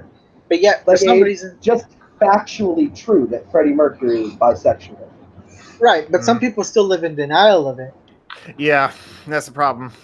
Freddie Mercury was just a fag, is what I hear. That's what I always hear from straight people. It's like, one, no, like you can't use that word. That's our word. And second, no, you're wrong. Freddie Mercury had a wife, and himself said that he still very much loved her. I mean, hell, the song Fat Bottom Girls, you cannot write that song and not be attracted to women. It's like... I want to break free. It reminds me of like the whole Whitney Houston debacle. When I tell people, I'm like, okay, I don't know if you guys know, but I'm pretty sure Whitney Houston was into women at some point in her life. Actually, that did came up in the Whitney Houston documentary I saw last year, 2018, Whitney, and that one was like got the approval of the Whitney Houston's family, as opposed to like the previous Whitney Houston documentary. Yes, you're correct. I don't think correct. a lot of people understand how far bisexual erasure goes. I will bring up that point in a moment, but I wanted to bring up the Whitney Houston documentary. You are correct until her mother, Sissy, found out about the whole molestation issue. In fact, when that came out to the public, because it was included in the documentary, if you remember, she practically denounced it because she was like, I don't know, no one told me anything, and then she got mad at the fact that it even got brought up in the first place. Never mind the fact that her mother is a horrible human being. Yeah, like Sissy, is literally a horrible human being. Like she's also a massive homophobe. Like some people don't really like to bring that up because Sissy was often seen as the big name of of her time because she was a singer at her days that was often seen as the forefront of pushing black women forward. But the problem is that Sissy was also not exactly the greatest person either. Yeah, she was really bad. Like you often hear a lot of like families who tend to be entertainers tend to be really bad towards the children in general. You know, the Jackson family is very famous for that. Oh, I was just about to say, like, the Jackson family was very much abusive towards their kids. Yeah. And Jackson 5 were just flat out abused growing up. Yeah. And then there's, Marvin Gaye, who also practically got murdered by his own father. Yeah, I was going to say, wasn't Marvin Gaye murdered by his own father? Yes. I mean, by no means is it exclusive to these folks, but they're the most prolific examples. Yeah. And the thing is about Whitney happens to resonate in our popular culture a lot more than a lot of other. Wait, what were you saying? They tend to also be a lot more. They also tend to be artists that are like a lot more noted in the music industry as well. So. Oh, absolutely. Especially Michael Jackson. You can't talk about 20th century pop music without Michael Jackson. Yep. For better or for worse, you can't. I'm not even a fan yet. I'm not even like a fan of Michael Jackson yet. I can't I can't like bring up like, I can't even imagine a conversation about like 20th century music that doesn't involve Michael Jackson. Right. Well, I can't say that I'm not a fan. I'm a big fan of his music, although I can't pretend like his transgressions weren't a big problem, because they were. Yeah. But Cough, Cough, the Neverland Ranch. Like, even if it turns out, look, I have to bring this up. Even if those boys supposedly lie, I don't think they're lying. Just to make it clear, I really don't. Yeah. I don't. Think I can't pretend like Michael Jackson didn't have his transgressions. Especially because there was one person in the early 2000s that practically tried to make a case that Michael Jackson might have been a pedophile. But that's a whole different argument for another day. But I'm a big fan of his music, but I can't pretend like Michael Jackson wasn't a very problematic person in his own life. Yeah. Because Michael Jackson's life was literally a mess. Why? I don't know why would that be necessarily a surprise to anybody if he did what he did. Like, I think the problem is that we live in a celebrity culture where we don't really like to admit that celebrities are people. We tend to look at them as idols. Yeah, that's actually a big right now. Actually, honestly, I think that's a big problem with people who are like fans of like a certain like YouTubers as well. We just have this cult of personality of not only celebrities but a lot of people. We just tend to put them on pedestals, and so when we hear criticisms about them or like facts about them that don't shine them in the good light, there'll be people that will just be standards for those kind of people, and that can be a problem. Oh yeah, they'll just jump in and like defend them, which is something that like I've never really been one to do. Like you brought up like, yeah, you're a fan, or Miguel, you brought up that you're a fan of Michael Jackson, but like also that Michael Jackson was very much problematic. I mean, I can't criticize you for the fact that you like someone problematic, because while I can't think of any pedophiles whose music I listen to, at least specifically like people who were caught sexually abusing children that I'm like a fan of. Right. But I literally listen to Falling in Reverse, and like Ronnie Radke's like one of the biggest pieces of shit I can think of in like modern music.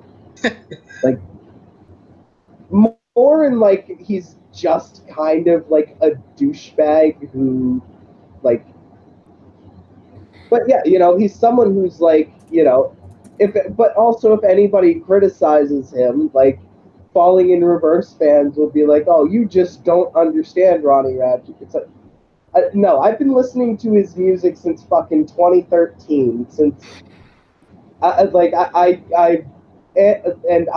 a fan of his music, but I still think he's a piece of shit. Like, I'm not gonna mince words. Which is why I have to like repeat what Marty Abernathy, my friend, would always say: the only good hero is a sandwich. I mean, I love say it today when you're starving. Yeah, exactly. I mean, I love music by Tool, but when I found out what Maynard James Keenan was doing, it's been really hard for me to listen to like any Tool stuff. I'm definitely not going to give them any money. I'm going to like find covers by other artists that like do, like Brass Against has like done some good covers of a couple of their songs. Interesting you brought that up, because I think somebody in Tool was having a new project. And usually people like to bring up the scandals that these artists tend to go through. But nobody, for some reason, I think everybody just suddenly forgot this allegation about Maynard. I will never forget. I didn't forget. I mean, I don't really listen to Tool like that, so I'm not really losing a battle on that matter. Like, yeah, I mean, for me, I never really listened much to Tool, so I'm like, oh, all right, I'll keep that in mind. That Maynard is like. I can't remember exactly what the. He's definitely a rapist. He definitely like raped one of them, and he would like attempt to do other things to other women, while some women would just like, oh no, I'm out of here, and try to rock out the door. Yeah, I heard that like he was a creep. That was really all I heard from it. I didn't hear like the actual allegations, but I'm like, all right, I'll keep that in mind. That Maynard James Keaton is like, wait, that's his name, right? Yes, Maynard James Keenan. Yeah. I'll keep in mind that like he's not like a good person, but I'm also like I'm also not really gonna be looking up Tool songs to listen to. Yep. I mean, I don't listen to Tool. Like I have their debut. That's as much as I'll probably ever listen to them. You only listen to Korn. I mean, I still listen to Korn. I wouldn't be able to listen to metal in general if it hadn't been for them. Judas Priest, Cradle of Filth, and Nightwish, because those are the early bands that I was listening to growing up in middle school to get introduced into metal. So, I as much as I still love Korn, I can't pretend like the members of Korn are a bunch of jackasses. Like Jonathan Davis is a big rom com fan. Oh my god! I kind of want to like just to take Jonathan Davis's head and just like put it on the curb and give it a little stompy stomp. And to make it better, just a gentle stomp. Enough to break teeth, but not to fracture the skull. And to make matters better, Brian Welch was performing some of the Korn's music with Mike Huckabee, and he was playing the bass. Yeah. Well. Oh. Well, yeah, I know that. I was going to say I know that both that it was like Brian Welch and Jonathan Davis, who like those are like the specific ones that I could name who are like very douchey right wingers. I mean, I know of like Ted Nugent, but no one's surprised at Ted Nugent. Okay, but I mean, Ted Nugent is like literally just like 70s pop rock who's still living off of cat scratch fever. Yep. Who? Wait, who are you talking about? Ted Nugent. Oh, this reminds me of a YouTube comment because Mike Huckabee also performed with Ted Nugent. Yes. And then somebody was like, "Oh, he goes around dissing people like Beyonce, but he's perfectly okay with playing with pedophile musicians like Ted Nugent." I'm sorry, but that made me laugh because I'm like, "Oh shit, he went there." Which reminds me of all like the Roy Moores and all those other jackasses. Yeah. Well, yeah, it's kind of funny for all the talk that guys like Ted Nugent have about like hating pedophiles. He's also admitted to taking advantage of underage groupies. The fact that taking advantage of them in the fact that they were underage. By the way, I don't mean like he gave them quaaludes or anything, so I don't need any of that pedantic bullshit because it's already an abuse, just the fact that they were 15. Like, actually, they were even younger than that. I was going to say that they were at least as young as 15, if not younger. Because I remember the VH1 documentary that was released on him.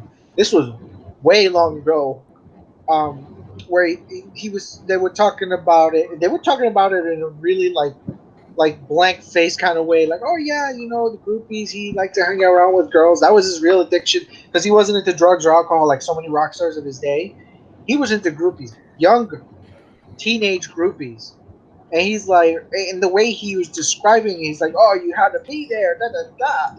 And I'm like, okay, this is nothing new to hear rock stars or even other musicians have wanting their way with teenagers. It's nothing new. You even look at the history of rock music. I could practically write a whole book about it because that's how much it's happened. I mean, Steven Tyler literally adopted his 14-year-old girlfriend so he could take her over state lines. Right, it's nothing new. Jimmy Page was also noted. So many like. Where he didn't marry somebody, he kidnapped. He kidnapped Lori Maddox. Yeah. And had his way with her. And funny enough, so did David Bowie, but the way she described David Bowie was a bit more, and this is me putting it really loosely, nuanced. Because she wrote an article about it with David Bowie, and obviously when the day he died is when I believe it came out, and everybody was in shock. well, I wasn't really in shock, to be honest with you, because, like I said, I've been a big rock fan for a very long time. Yeah, it's like it was literally like the rock star thing to do in the 70s, and it was like a very toxic thing. Right. Like, Yeah. I don't. This is the thing that I think people really genuinely do not understand, because we weren't born at that time. We didn't live at a time. But the way that people, especially if you look at the psychiatric literature, people did not talk about child sexual abuse the way that we talk about it today. It certainly wasn't true of the 80s, because if you look at a lot of books on sex, especially at the time like the 70s, where things like gay live, women's live, and child liberation movements were becoming the thing, I don't think people genuinely understand the sexual politics of that day. How ridiculously different things were for those days. It doesn't make it less right, but I don't. But I think it's important to contextualize that these matters were not really brought up in the mainstream. They were, by and large, mostly brought up in the underground feminist movements of the 1970s. It was until the late 1970s where things began to really turn things around, especially in the feminist movement, because I don't think many people tend to realize that if it wasn't for the radical feminists of those days, along with the cabal of scholars that tried to talk about it, this issue probably would have never hit the mainstream the way it did. You know, that's the part I think people don't really understand, that said issues were not really mainstream, and if they and whenever these issues were brought, and there were laws against them, it was often either seen as a class issue or a sexual orientation issue. It was rarely ever seen as a problem that expanded regardless of class lines, regardless of Because racial it was only lines. ever, because they basically were. It was only ever like poor people and gay people who got in trouble for it, and never really straight people, or rich or straight people, or rich straight people. In fact, there's an interesting book that came out a couple of years ago from a historian who practically wrote a really interesting but also kind of disturbing book on the history of American men marrying minors. I don't remember the name of the book. It's on my wish list because I still need to read the book. But I remember there was a book like that where it was written about how back then. I mean, it still happens today, especially among certain religions, especially here in the United States, where grown men would marry minors. You know, and it has there's a real history that existed behind this in American history. It's just that in today's world, again, we see that as rightfully unacceptable, but we don't really talk about how it still exists even within our country, because it's not uncommon to hear Mormons or other kinds of fringe areas of certain religions still practicing these things. We like to talk about these things when it comes to the Middle East or African nations, but we rarely ever talk about it when it comes to the Western nations, because we like to believe that we're beyond it, but that's not entirely true. Yeah, I was going to say, white people never like to address their own problems when they can leverage that problem against a brown or black person. Just it's a racialized issue. There is a racialized context here. There's no doubt. And I mean, regardless of race or class, it's wrong is wrong in this matter. It's still wrong, obviously. Yeah. Like that. It's like I am quite literally a moral relativist, and I will like agree that in all cases, it is wrong for an adult to marry and have sexual contact with, or not like with a like child or someone who is definitely not an adult. Absolutely, but see, okay, back to the whole '70s thing. I think that's the thing that I think people tend to fail to understand whenever these topics come about, because to us today, we look at it and we look like, what the hell were people thinking back then? You know, but it becomes abundantly clear when you start looking at the history. You tend to realize that, okay, now this makes perfect sense why people, were thinking the way they did, because these kinds of issues were often isolated to several groups of people. You know, And like I said, it was until the late 1970s is when things started really changing around. There was an interesting book that came about this. It got like a bunch of rave reviews, but it also got a bit of heckle from certain scholars. I think the title was called "The Politics of Child Sexual Abuse" by the sociologist Nancy Whittier. I mean, these past couple of years in academic literature, we've actually gotten a lot of interesting literature on these matters. Mm-hmm. And I call dibs because I practically read all that stuff for my work. Well, yeah, I mean, aren't you a sexologist, or at least that was Yes, your yes. I mean, field I of do study? study sexology. I study a wide variety of people, not just that one specific group that I shall not name because I don't want this conversation to go there. But I study more than just them. I Understandably. study other areas too.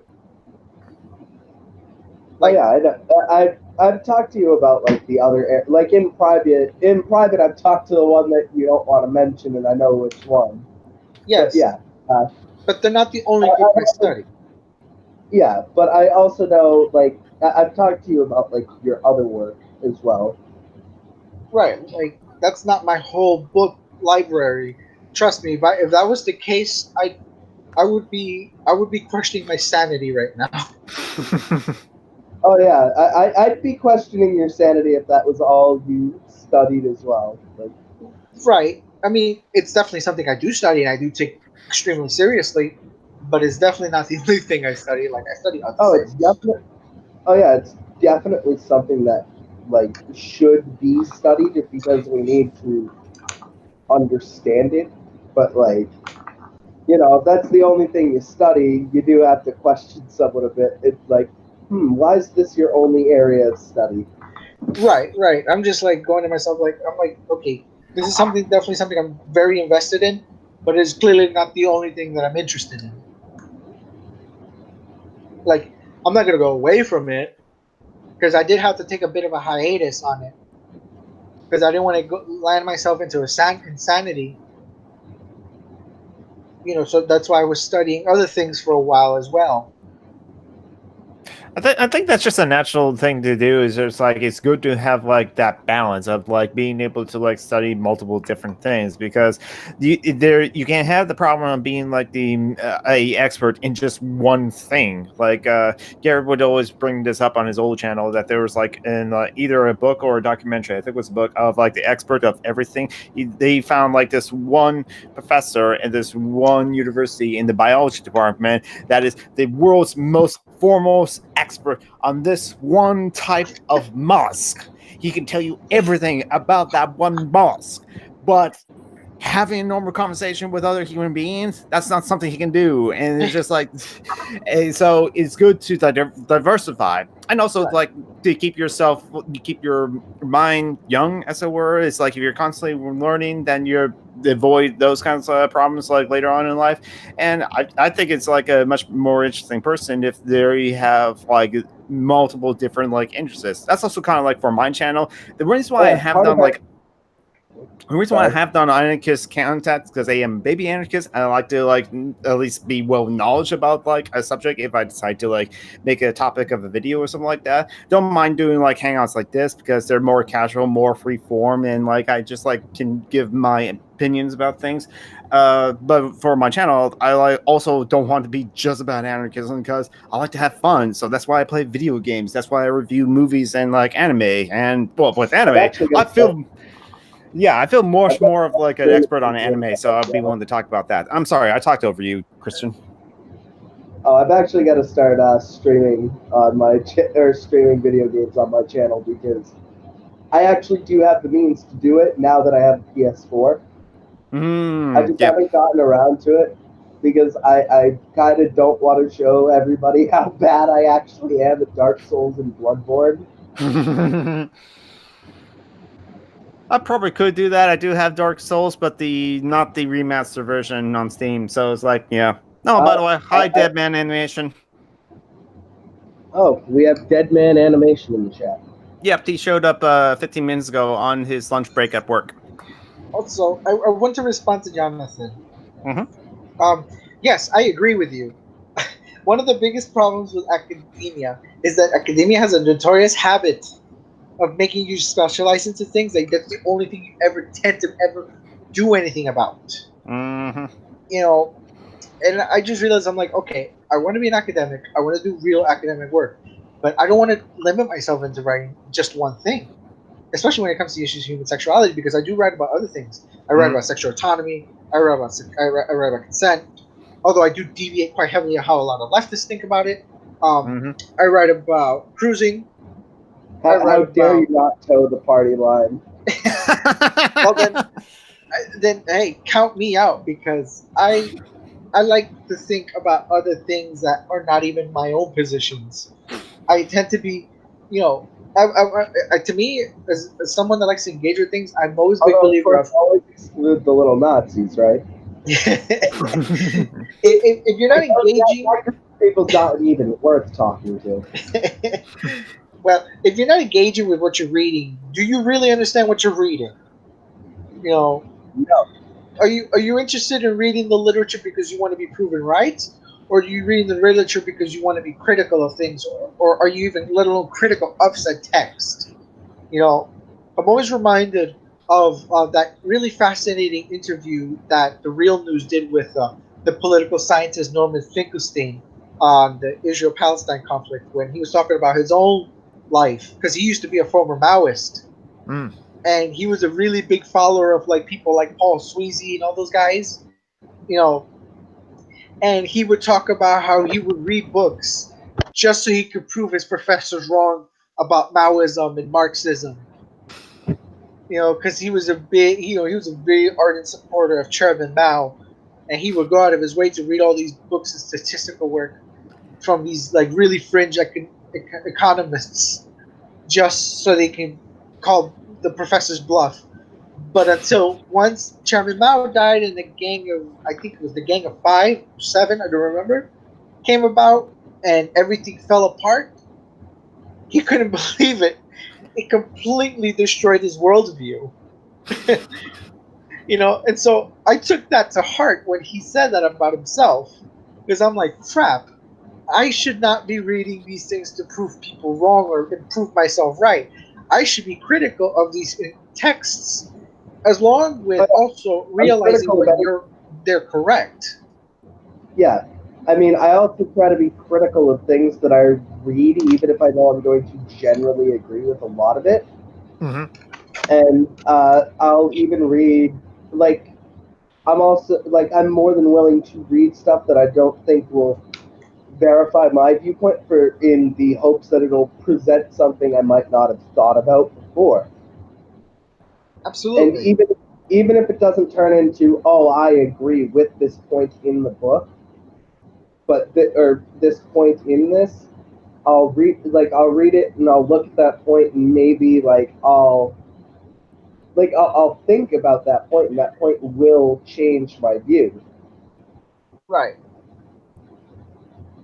See, And see, I think that's the way you're supposed to approach education. Is you're supposed to be willing to accept that you might be wrong or that you don't have the thing is that nobody's going to have this this ultimate godly perspective that they just see everything and they don't need to question any of their views because they've considered everything.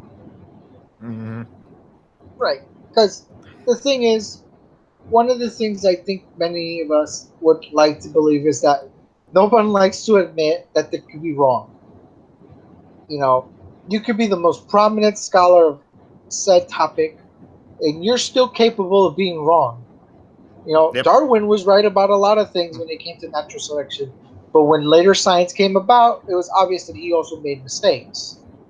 It Hmm. doesn't make natural selection any less wrong. It's just that Or it any clearly less it's right? improved. You mean any less right? Right. Sorry. See, I think it was a bit of like a slip that just happened because of the subject that we're talking about. But I thought it was funny. You're like, that doesn't make natural selection any less wrong. I'm like, whoa.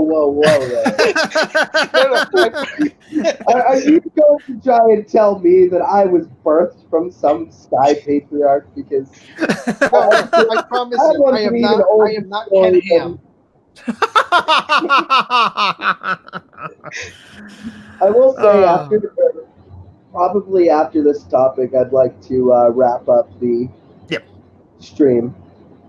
Just because I have to work tomorrow morning at 5 and at 5 in the morning, and it's like 8:30 here. So. Yep, we've been going about like 3 hours, but it's been a good conversation. Indeed. I feel I haven't heard from any of y'all in forever, except for Piper, and that's a once in a very blue moon. To be fair, I have a very hard time trying to get in contact with you. You seem pretty busy most of the time. I am too, so that's probably part of what makes it hard. But yeah, maybe. But I mean, if you like give me a Facebook chat, I'll eventually will talk to you. I'm less busy than when I used to be because now my job, I'm more stable with it.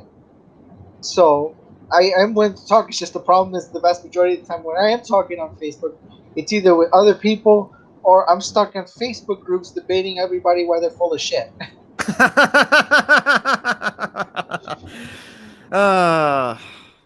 of course, Leftbook is a fucking mess. And of course, I got involved in the whole pride conversation about kink. And of course, I had to defend kink, and everybody was looking at me like I was a degenerate. Well, I mean, you are a degenerate, but that's not a bad thing. I mean, of course I am. I know what I am. But the thing is, I look at the condemnations, and and all the arguments that I hear from some of these people, especially when they bring up the child argument. I'm just here going like, wow, these people don't really understand what pride really was about. Nor do they understand that adopting the same nonsensical rhetoric that people have used against us to justify their condemnations against kink is so wild to me. It's so internalizing. Well, remember, you're not allowed to be nude around children because it'll scar them for life. Because but yet violence. Humans are born with a suit and tie on, and if they're a girl, they're born with a dress, and you can't change that. Like, your clothes are unchangeable. The thing is, the thing that always bothered me is that a lot of adults have this weird projection when it comes to children. A lot of adults want to see themselves as the heroes that nobody ever asked for. Around my children is like one of my favorite things. Right. It's like my mother did try to sell it or try to like say that my mother just stopped giving up on it. My mother's like, I swear too much around the fucking kids. You're around them and you drop an F-bomb, it's nothing they haven't heard before. Right, they probably heard it in school. Yep. I think the problem is that with a lot of adults, they think that the children they're going to grow up to be Disney characters.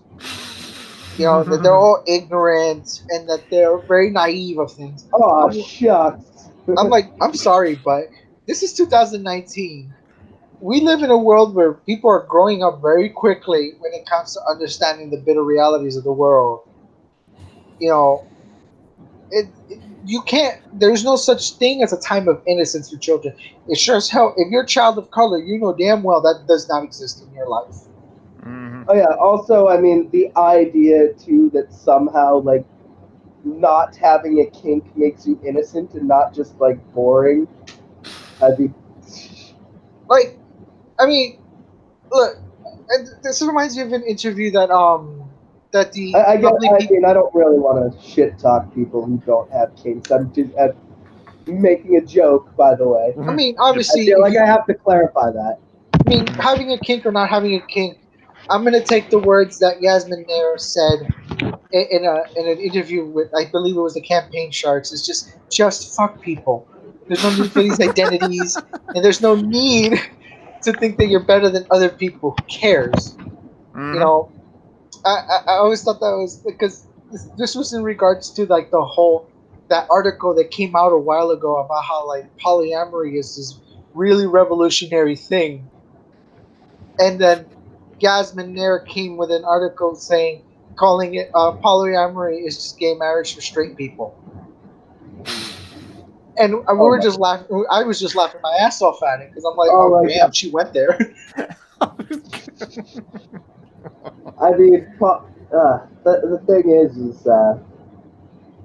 I mean, I guess to me, I feel like that should be the end goal of what the gay movement is that ultimately it's, you know, just fuck people who can consent, and you shouldn't have to slap a label on it. You shouldn't feel superior for it.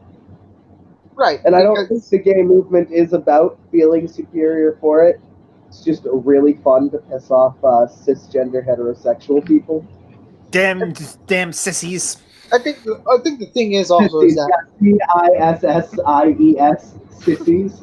I think the problem here is also because I often hear this from like younger LGBT people, is that a lot of them are really, because remember these folks, they grew up in a time where the battle of gay marriage was very important. Whereas for us, most of us were late teens, already adults. You know. Yeah, I mean,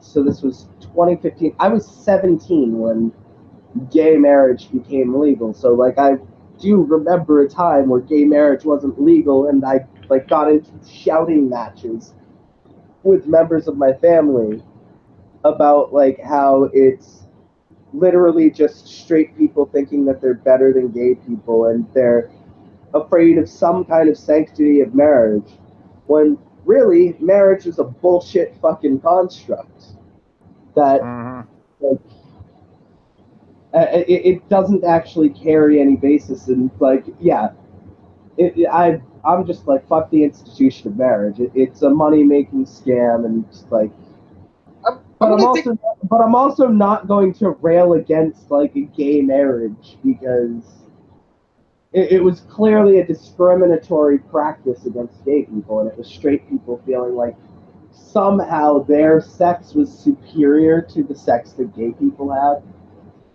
But remember, lesbians come more than straight women. I'm going to take a bit more of a nuanced position on this one. I can understand why the battle of marriage was seen as such an important thing for many people, because I see why it was important. I see why it was important. Like, I wasn't saying that it wasn't important. It's more that I just don't. I can see why it was important. Like, definitely, it was a victory in my opinion. I mean, I was just making the point that like straight people, like their like attachment to marriage is like, I really don't get like why they were so adamant that gay people don't get married.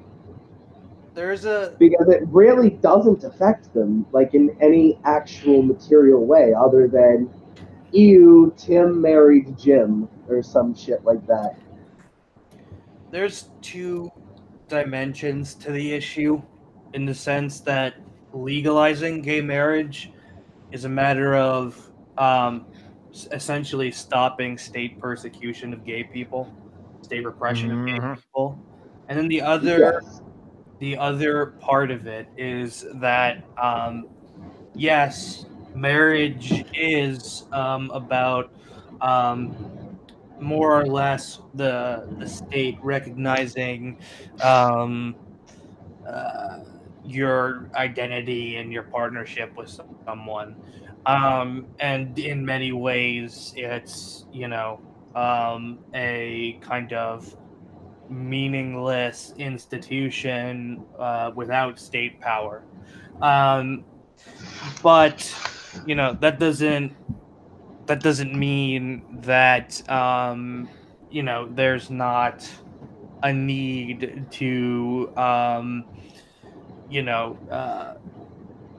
fight for gay marriage, resist state repression. Essentially, I mean, that you can make. It was. I got into yelling matches that it was an act of state repression against like gay people. Yep. Because it very much was. I want to add a more materialist reasoning here on this particular matter, because I know y'all are seeing it from a more symbolic position. But I would like to add one important caveat. Well, not so much caveat, but one important reason. And that is, there are two things here. One, benefits, because marriage does provide benefits. Yes. And two, the issue of ownership of property and family, because I think we can call back to the AIDS crisis that a lot of folks were not, and even outside, even after, a lot of partners, especially when you're in hospitals, if you're not a family member, you're not allowed to see them. Mm. And a lot of family members will usually go out of their way to avoid their partners to stop them from seeing them. Mm-hmm. So, and also the question of property also becomes a major problem, because then let's say what happens to this person's house if they pass away? Are they going to give it to the partner, or is the family going to take possession of it, or will the state? Mm-hmm. So I think those materialist stipulations, I think, add a really important component of why people were fighting so much for marriage. And while I personally would argue that I didn't have to end up like this, and unfortunately, I think the biggest reason it ended up becoming successful is because the respectable elements of the LGBT community managed to successfully implant this issue to everybody. Because we could have gone a whole different way about this. It could have been universal health care. It could have had a bigger emphasis on civil unions to provide such rights to exist. But marriage, by and large, still benefits the much more middle class, upper class members of the LGBT community. They're more interested in. I know it's never going to help my gay ass. Right. It's going to help out more of the Andrew Sullivans of the world, as opposed to someone like Matilda Bernstein Sycamore or somebody like that. Who's like a radical writer of like LGBT issues. There's a clearly a huge difference there in who exactly it benefits, because not everyone's invested in marriage. But it's for the same reason that a lot of heterosexuals get married. They don't get married because they're getting married because out of love. They're getting married because it provides them benefits. That was actually something that in high school I remember people, because I would always bring up that like I don't really put like that much faith into marriage, and I'm not trying all that hard to get married. They're like, oh, but like, what if you love this person a lot? I'm like, well, I can love somebody without marrying them, but marrying is more for the benefits, and it's not really going to help my ass. Mm-hmm. Right, but for many people, those benefits do help them, and that's why they end up doing what they end up doing. That's the point I'm trying to make here, because definitely, because idealistically, I would rather live in a world where such a need is not required. Yeah. To take the words from Yasmin Nair once again, and idealistically, I would rather live in a world where such a institution would not have to be in need. Where people are being helped out in terms of issues of universal health care, lack of serious poverty in general, having the right to see your partner's family or not, especially. Right. Yeah, I was going to say you should have the right to see your partner. Like, if your partner's like dying in the hospital, you should have the right to see your partner regardless of whether you're married to them. But right, but and this, I think this also. There's an important thing here that I wanted to point out. This is especially true if you're elderly, because when you're elderly, a lot of especially when you're single, one of the most important things when you're an elder person is those long-lasting friendships that you have with other people. And it becomes a serious misfortune when they're sick or dying, or are not married. They are not able to provide said property or even visitation to the hospital, because they're not family related. it becomes abundantly clear that certain categorizations are more benefited than others, and that beneficiary is most certainly the nuclear family here. You know, so I think it's important.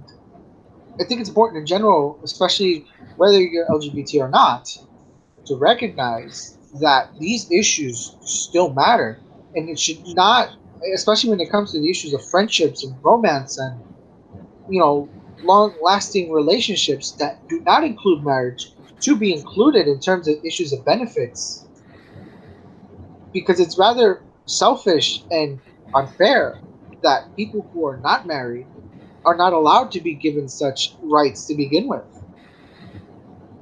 It's actually pretty sickening if you ask me. Mhm. You know, It really is. Oh, you're not family, so this person has to die alone. right? Like, how does anyone necessarily look at that issue and think, "Oh, well, this is certainly justified because they're not married"? Like that's preposterous. And Mhm. in other countries, they recognize that, but in this country, we don't really recognize it. Though, if I remember correctly, funny enough, the former president Barack Obama actually did point that out when he was writing about this whole about I mean not so much when he was talking about this issue about like how other people have long lasting relationships and all this other stuff outside of marriage, and how it's important to recognize those things. And those people should definitely be able to see like their dying friends. Like You know, it, it's inhumane to say, oh, it's inhumane to the person who's dying too to say, oh, your good friend can't see you because they're not family. right? Like what? Like what? That this good friend is like has been way better to me my whole life than my quote unquote family, and you're telling me I can't see him as I'm dying or them as I'm dying. Or Be a provide him them. or a You know, them, ladies and or no, ladies and gentlethems. you know, it's a really bizarre reality that we live in sometimes. Yep. And this is why. I'm just waiting for Rod Sterling to be like, "This is the Twilight Zone." See, that's why I've been so critical of the whole marriage issue in general. It's not so much because I don't want it to happen per se, but rather that the materialist benefits seem to only want to is apparently ever allowed to be solidified if and when you are married, and that there's no consideration for single people, and there's no Mhm. consideration for people who are in relationships that are not recognized by the state. Mhm. And Guess I I'll do just think those die things are alone. important to point out. That's why there was a real pushback against gay marriage by serious radicals at the time. You know, they're not despising it because we despise the idea of marriage in an edgelord kind of way. No, they had real materialist reasons to be critical. You know, Well, Oh yeah, there were definite. I think there were definitely better ways that it could have been done, or that like people could have gone about it. But yeah, it doesn't mean marriage like that. Gay marriage wasn't an important issue, and like, but yeah, we just don't think about a lot of these other aspects, like long-lasting friendships outside of your family. Because if I'm completely honest, if I were dying tomorrow and the only people I could see were my family and not like my friends who were radicals. Or if I was told that I have to kick people out because only a certain amount of people are to visit, my family's getting kicked right out the fucking door. mhm. Bring in my gay and trans comrades. They're the ones who I want to see before I die. I want to die happy. right? Well, Mhm. I mean, before I forget, I mean, I will add one more critique I have about the whole gay marriage thing before everyone has to opt out. Mhm. I think the biggest problem that I also have with the whole anti-marriage thing is that it effectively, completely dismissed every other important issue that we've had.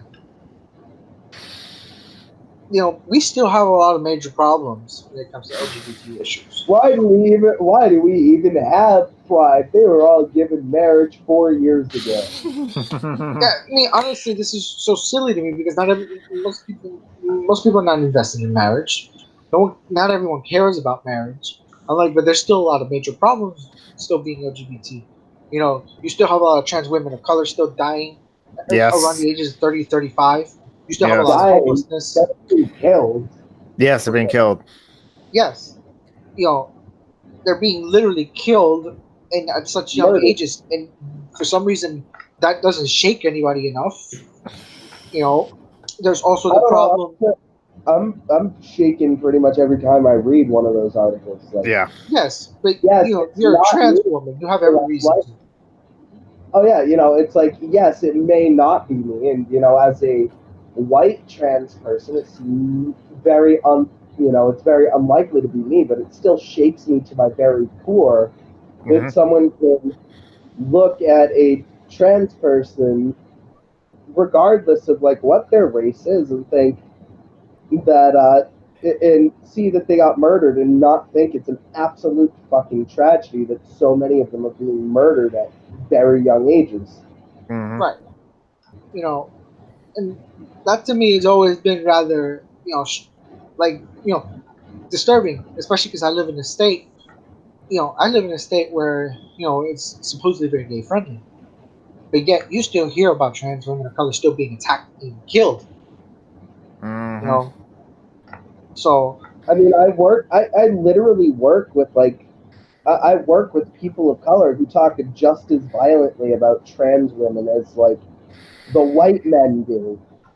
Oh, I have no doubt about that. I literally had one guy that I work with who's from Puerto Rico who was talking shit about his quote unquote brother who is a trans woman, and also asking how the hell do trans women find men? Because if I found out that a girl I was with had a penis, I'd kill her. Like, pretty casually said it. That's unfortunate. Like they're pretty casually willing to be like, yeah, you know, I beat the shit out of this person or kill them because they had a penis and I'm insecure in my sexual orientation and have a very cis-normative idea of gender. See, that's also the problem with being a double minority. Right? Especially when you're a person of color, you know how difficult this issue can get. Because on one hand, you, especially if you're queer, you know that as a queer person of color, you know that you have to face a lot of real problems. Because on one hand, your community still has a big problem with us even existing because we don't adhere to the heterosexual order. And then you have the other part of the LGBT community blaming you for all the problems that they have. You know, and it sucks and it hurts because you know you're being constantly attacked on both ends. Because here you are, in your own community. People do not trust you. People don't like you because religion and machismo are so embedded in our culture that it's very difficult to get rid of it. You know, and then at the same time you have a whole community. You have the LGBT community is still very overwhelmingly white and does very little for you as a person of color who's queer. You know, because you still have a lot of problems with HIV, especially if you're Black and Latino. Oh yeah, because of the way poverty, because of poverty and racism. Poverty, yeah, because of poverty and racism, just healthcare is even more abysmal if you're a person of color than if you're white. Right. Because of both racism and poverty. And also, this is also where it's just the poverty issue. Right, and this is also where the LGBT community fails people of color who are queer, because it wasn't until very recently that the Human Rights Campaign even suggested to give a shit about trans people. I don't think many people realize that, but it wasn't that long ago that the Human Rights Campaign didn't give a fuck about trans people until very recently. And not to mention that time when they also decided to support a Republican politician over a progressive, which was not that long ago. I forgot who wrote about that. I think it was somebody in Current Affairs that wrote about that, about the Human Rights Campaign and how ridiculously exclusionary they tend to be, and how unbearably white that whole place can be. So, if you want to look at an institution, even within the LGBT community, that still fails a lot of people of color who are queer, look no more further than the Human Rights Campaign and a lot of these other organizations that exist, who do very little in general for queer people who are of color. Because again, you just have to look at those rates of HIV. You still have to look at the complete neglect of how we talk about trans women of color. You, as a person of color and queer, you're being attacked on both ends. And that's the deep, unfortunate reality. And it really feels like there's nowhere you can go in that situation, I imagine. Exactly, because that's the big problem. Because on one hand, like I said, on one hand, there is a crowd that's wanting to blame your people for all the problems here. And then you have a community of your own people who they're so deeply invested in religion and machismo, men and women alike. Yep. Because patriarchy is a relation. To me, patriarchy is a relational power dynamic. Patriarchy is the cocaine of white supremacist society. See, the thing is, that's the interesting part about patriarchy.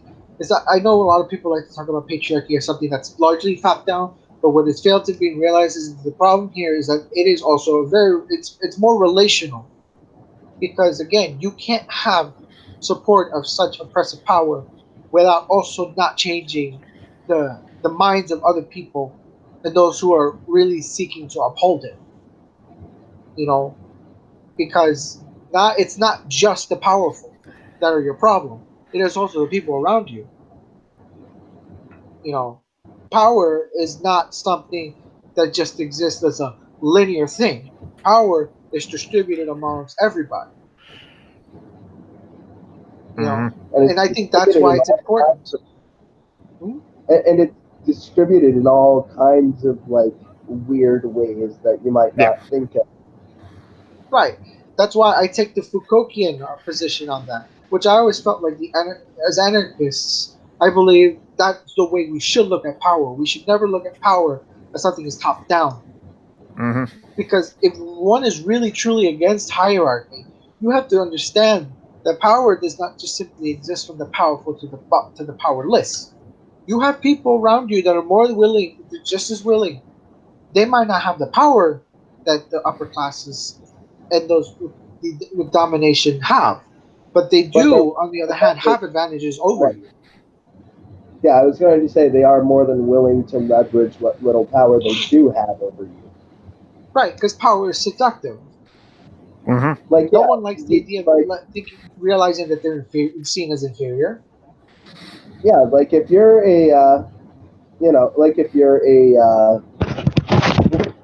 in my case, or I'm a white queer person, I might come across another, who's also poor. I might come across another poor person who's straight, who's also very homophobic, and is I have, who's still very much willing to leverage the fact that they're straight against me, or that they're cisgender and heterosexual. Of course. Just that's how complicated how power can be. And that's the thing I don't think we really like to talk about in general, because it makes it seem like some power is seen more important and worthy of being concerned about than others, which is ridiculous, because I'm a big believer that you should care about all issues. You should care about issues of power in general. And just because they don't affect you doesn't mean that you should have less concern over them. Right. But if it doesn't affect me, it's not a problem.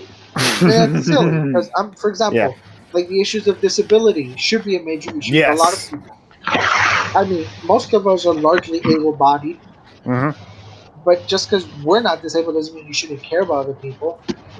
Yeah. Who, especially if they are disabled, you should care. Actually, I did donate a lot of money to a friend of mine who I friended over 2 years ago because they're disabled, and then she's raising her kid, and so almost every chance I get, I kind of like mention Joanna as she has a begging bowl out that I can. Oh wait, I don't have the ability to like link it in the chat, so I'll link it in the comment below after we're done with the stream. So just spread around that begging bowl, spread around her PayPal. It's severojoe@gmail.com via PayPal. If you can donate $5, $10. I'll actually pin the comment as well. Yeah, because I always try to promote that. I promote that on CHI's Ask Away, so I promote that on CHI's Patreon Hangouts as well. I promote that on Chrissy Witter's Patreon Hangouts, and sometimes even if I'm in like the live chat where I have mod abilities on, like on Kevin Logan or Chris Winters, I try to like mention, hey, could you share around at least the begging bowl or share around her PayPal link, and just so that more eyes can see that, then maybe hopefully people can like give money too. And like my sister-in-law said, like she'll just add my friend to the list of disabled people, all who are sharing around the same $20 amongst everyone. But yeah, I think that's a good time to end this stream. So Miguel, Piper, do you want like anything you want to promote? Like you're doing something on your YouTube channel or something like that? Okay, so my channel is Social Revolution, if you didn't know. I do videos essentially presenting an anarchist analysis of the world. I do the same on my blog, except in the form of articles. And I'm currently working on what I hope will be I hope to write many books, but I'm currently working on the first of them, which is about the 20th century Communist Party ruled states. I guess check out my blog, which is Rage Against Capital, and my channel, Social Revolution. If you like that stuff and want to support me, I would appreciate Patreon donations, but that's, only do that if you really enjoy my stuff. So, I guess that's it for me. Miguel, do you have anything you want to plug?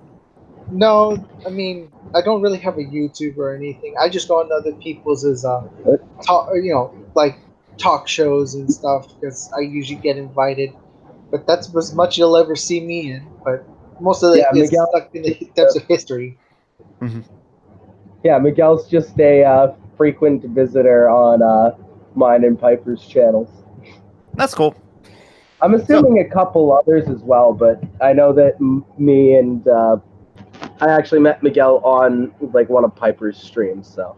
Oh yes, that very first, very controversial things that I've said on that one. Oh my God! Someday I will have to revise some of the things I said on that one. Well, all those streams aren't up anymore, so. No, but somebody probably archived it. Well, I won't look. So anyway, I am Summer and Geek. Great, I'm going to get canceled. I wouldn't be surprised if a conservative publication went after me. This guy said this a couple years ago on YouTube. See, this is why. You can. Sorry. Oh no, I was just gonna say that. Actually, I was just gonna make a stupid joke. I forgot what it was. Anyway, you go, Geek.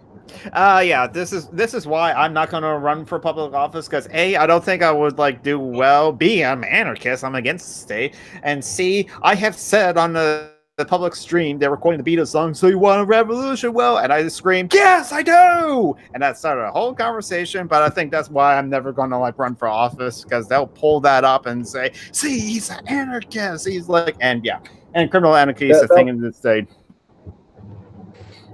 Yeah. They'll definitely pull shit up against you. So, yeah, this has been a wonderful stream, and I thank you all for coming on. Sorry I didn't invite you earlier, Miguel. I just didn't think about it, if I'm completely honest. it's okay because I've had a lot of changes that happen, like in terms of like work days off. So I have new days off now, so I'm a little more free to talk, especially because y'all do your like talks on the weekend mostly. It's generally been Well, the I most mean, convenient it's for most people. yeah, it's really a more convenient thing for me. But I think that about ends the stream. Well, We I just can want to promote. I'm talk- Summer and Geek on YouTube and Summer and Geek on Twitter, so follow me there. It's up on my channel, and I don't have any planned new videos going to come out soon. But check the channel for when I actually put up my videos, other than just like years of like this stream or like other streams I've been on. But yeah, check it out. Yeah, thank you for bringing that up because I almost forgot it. But yeah, you know, we can definitely talk a little bit more after this. But yeah, that's the stream.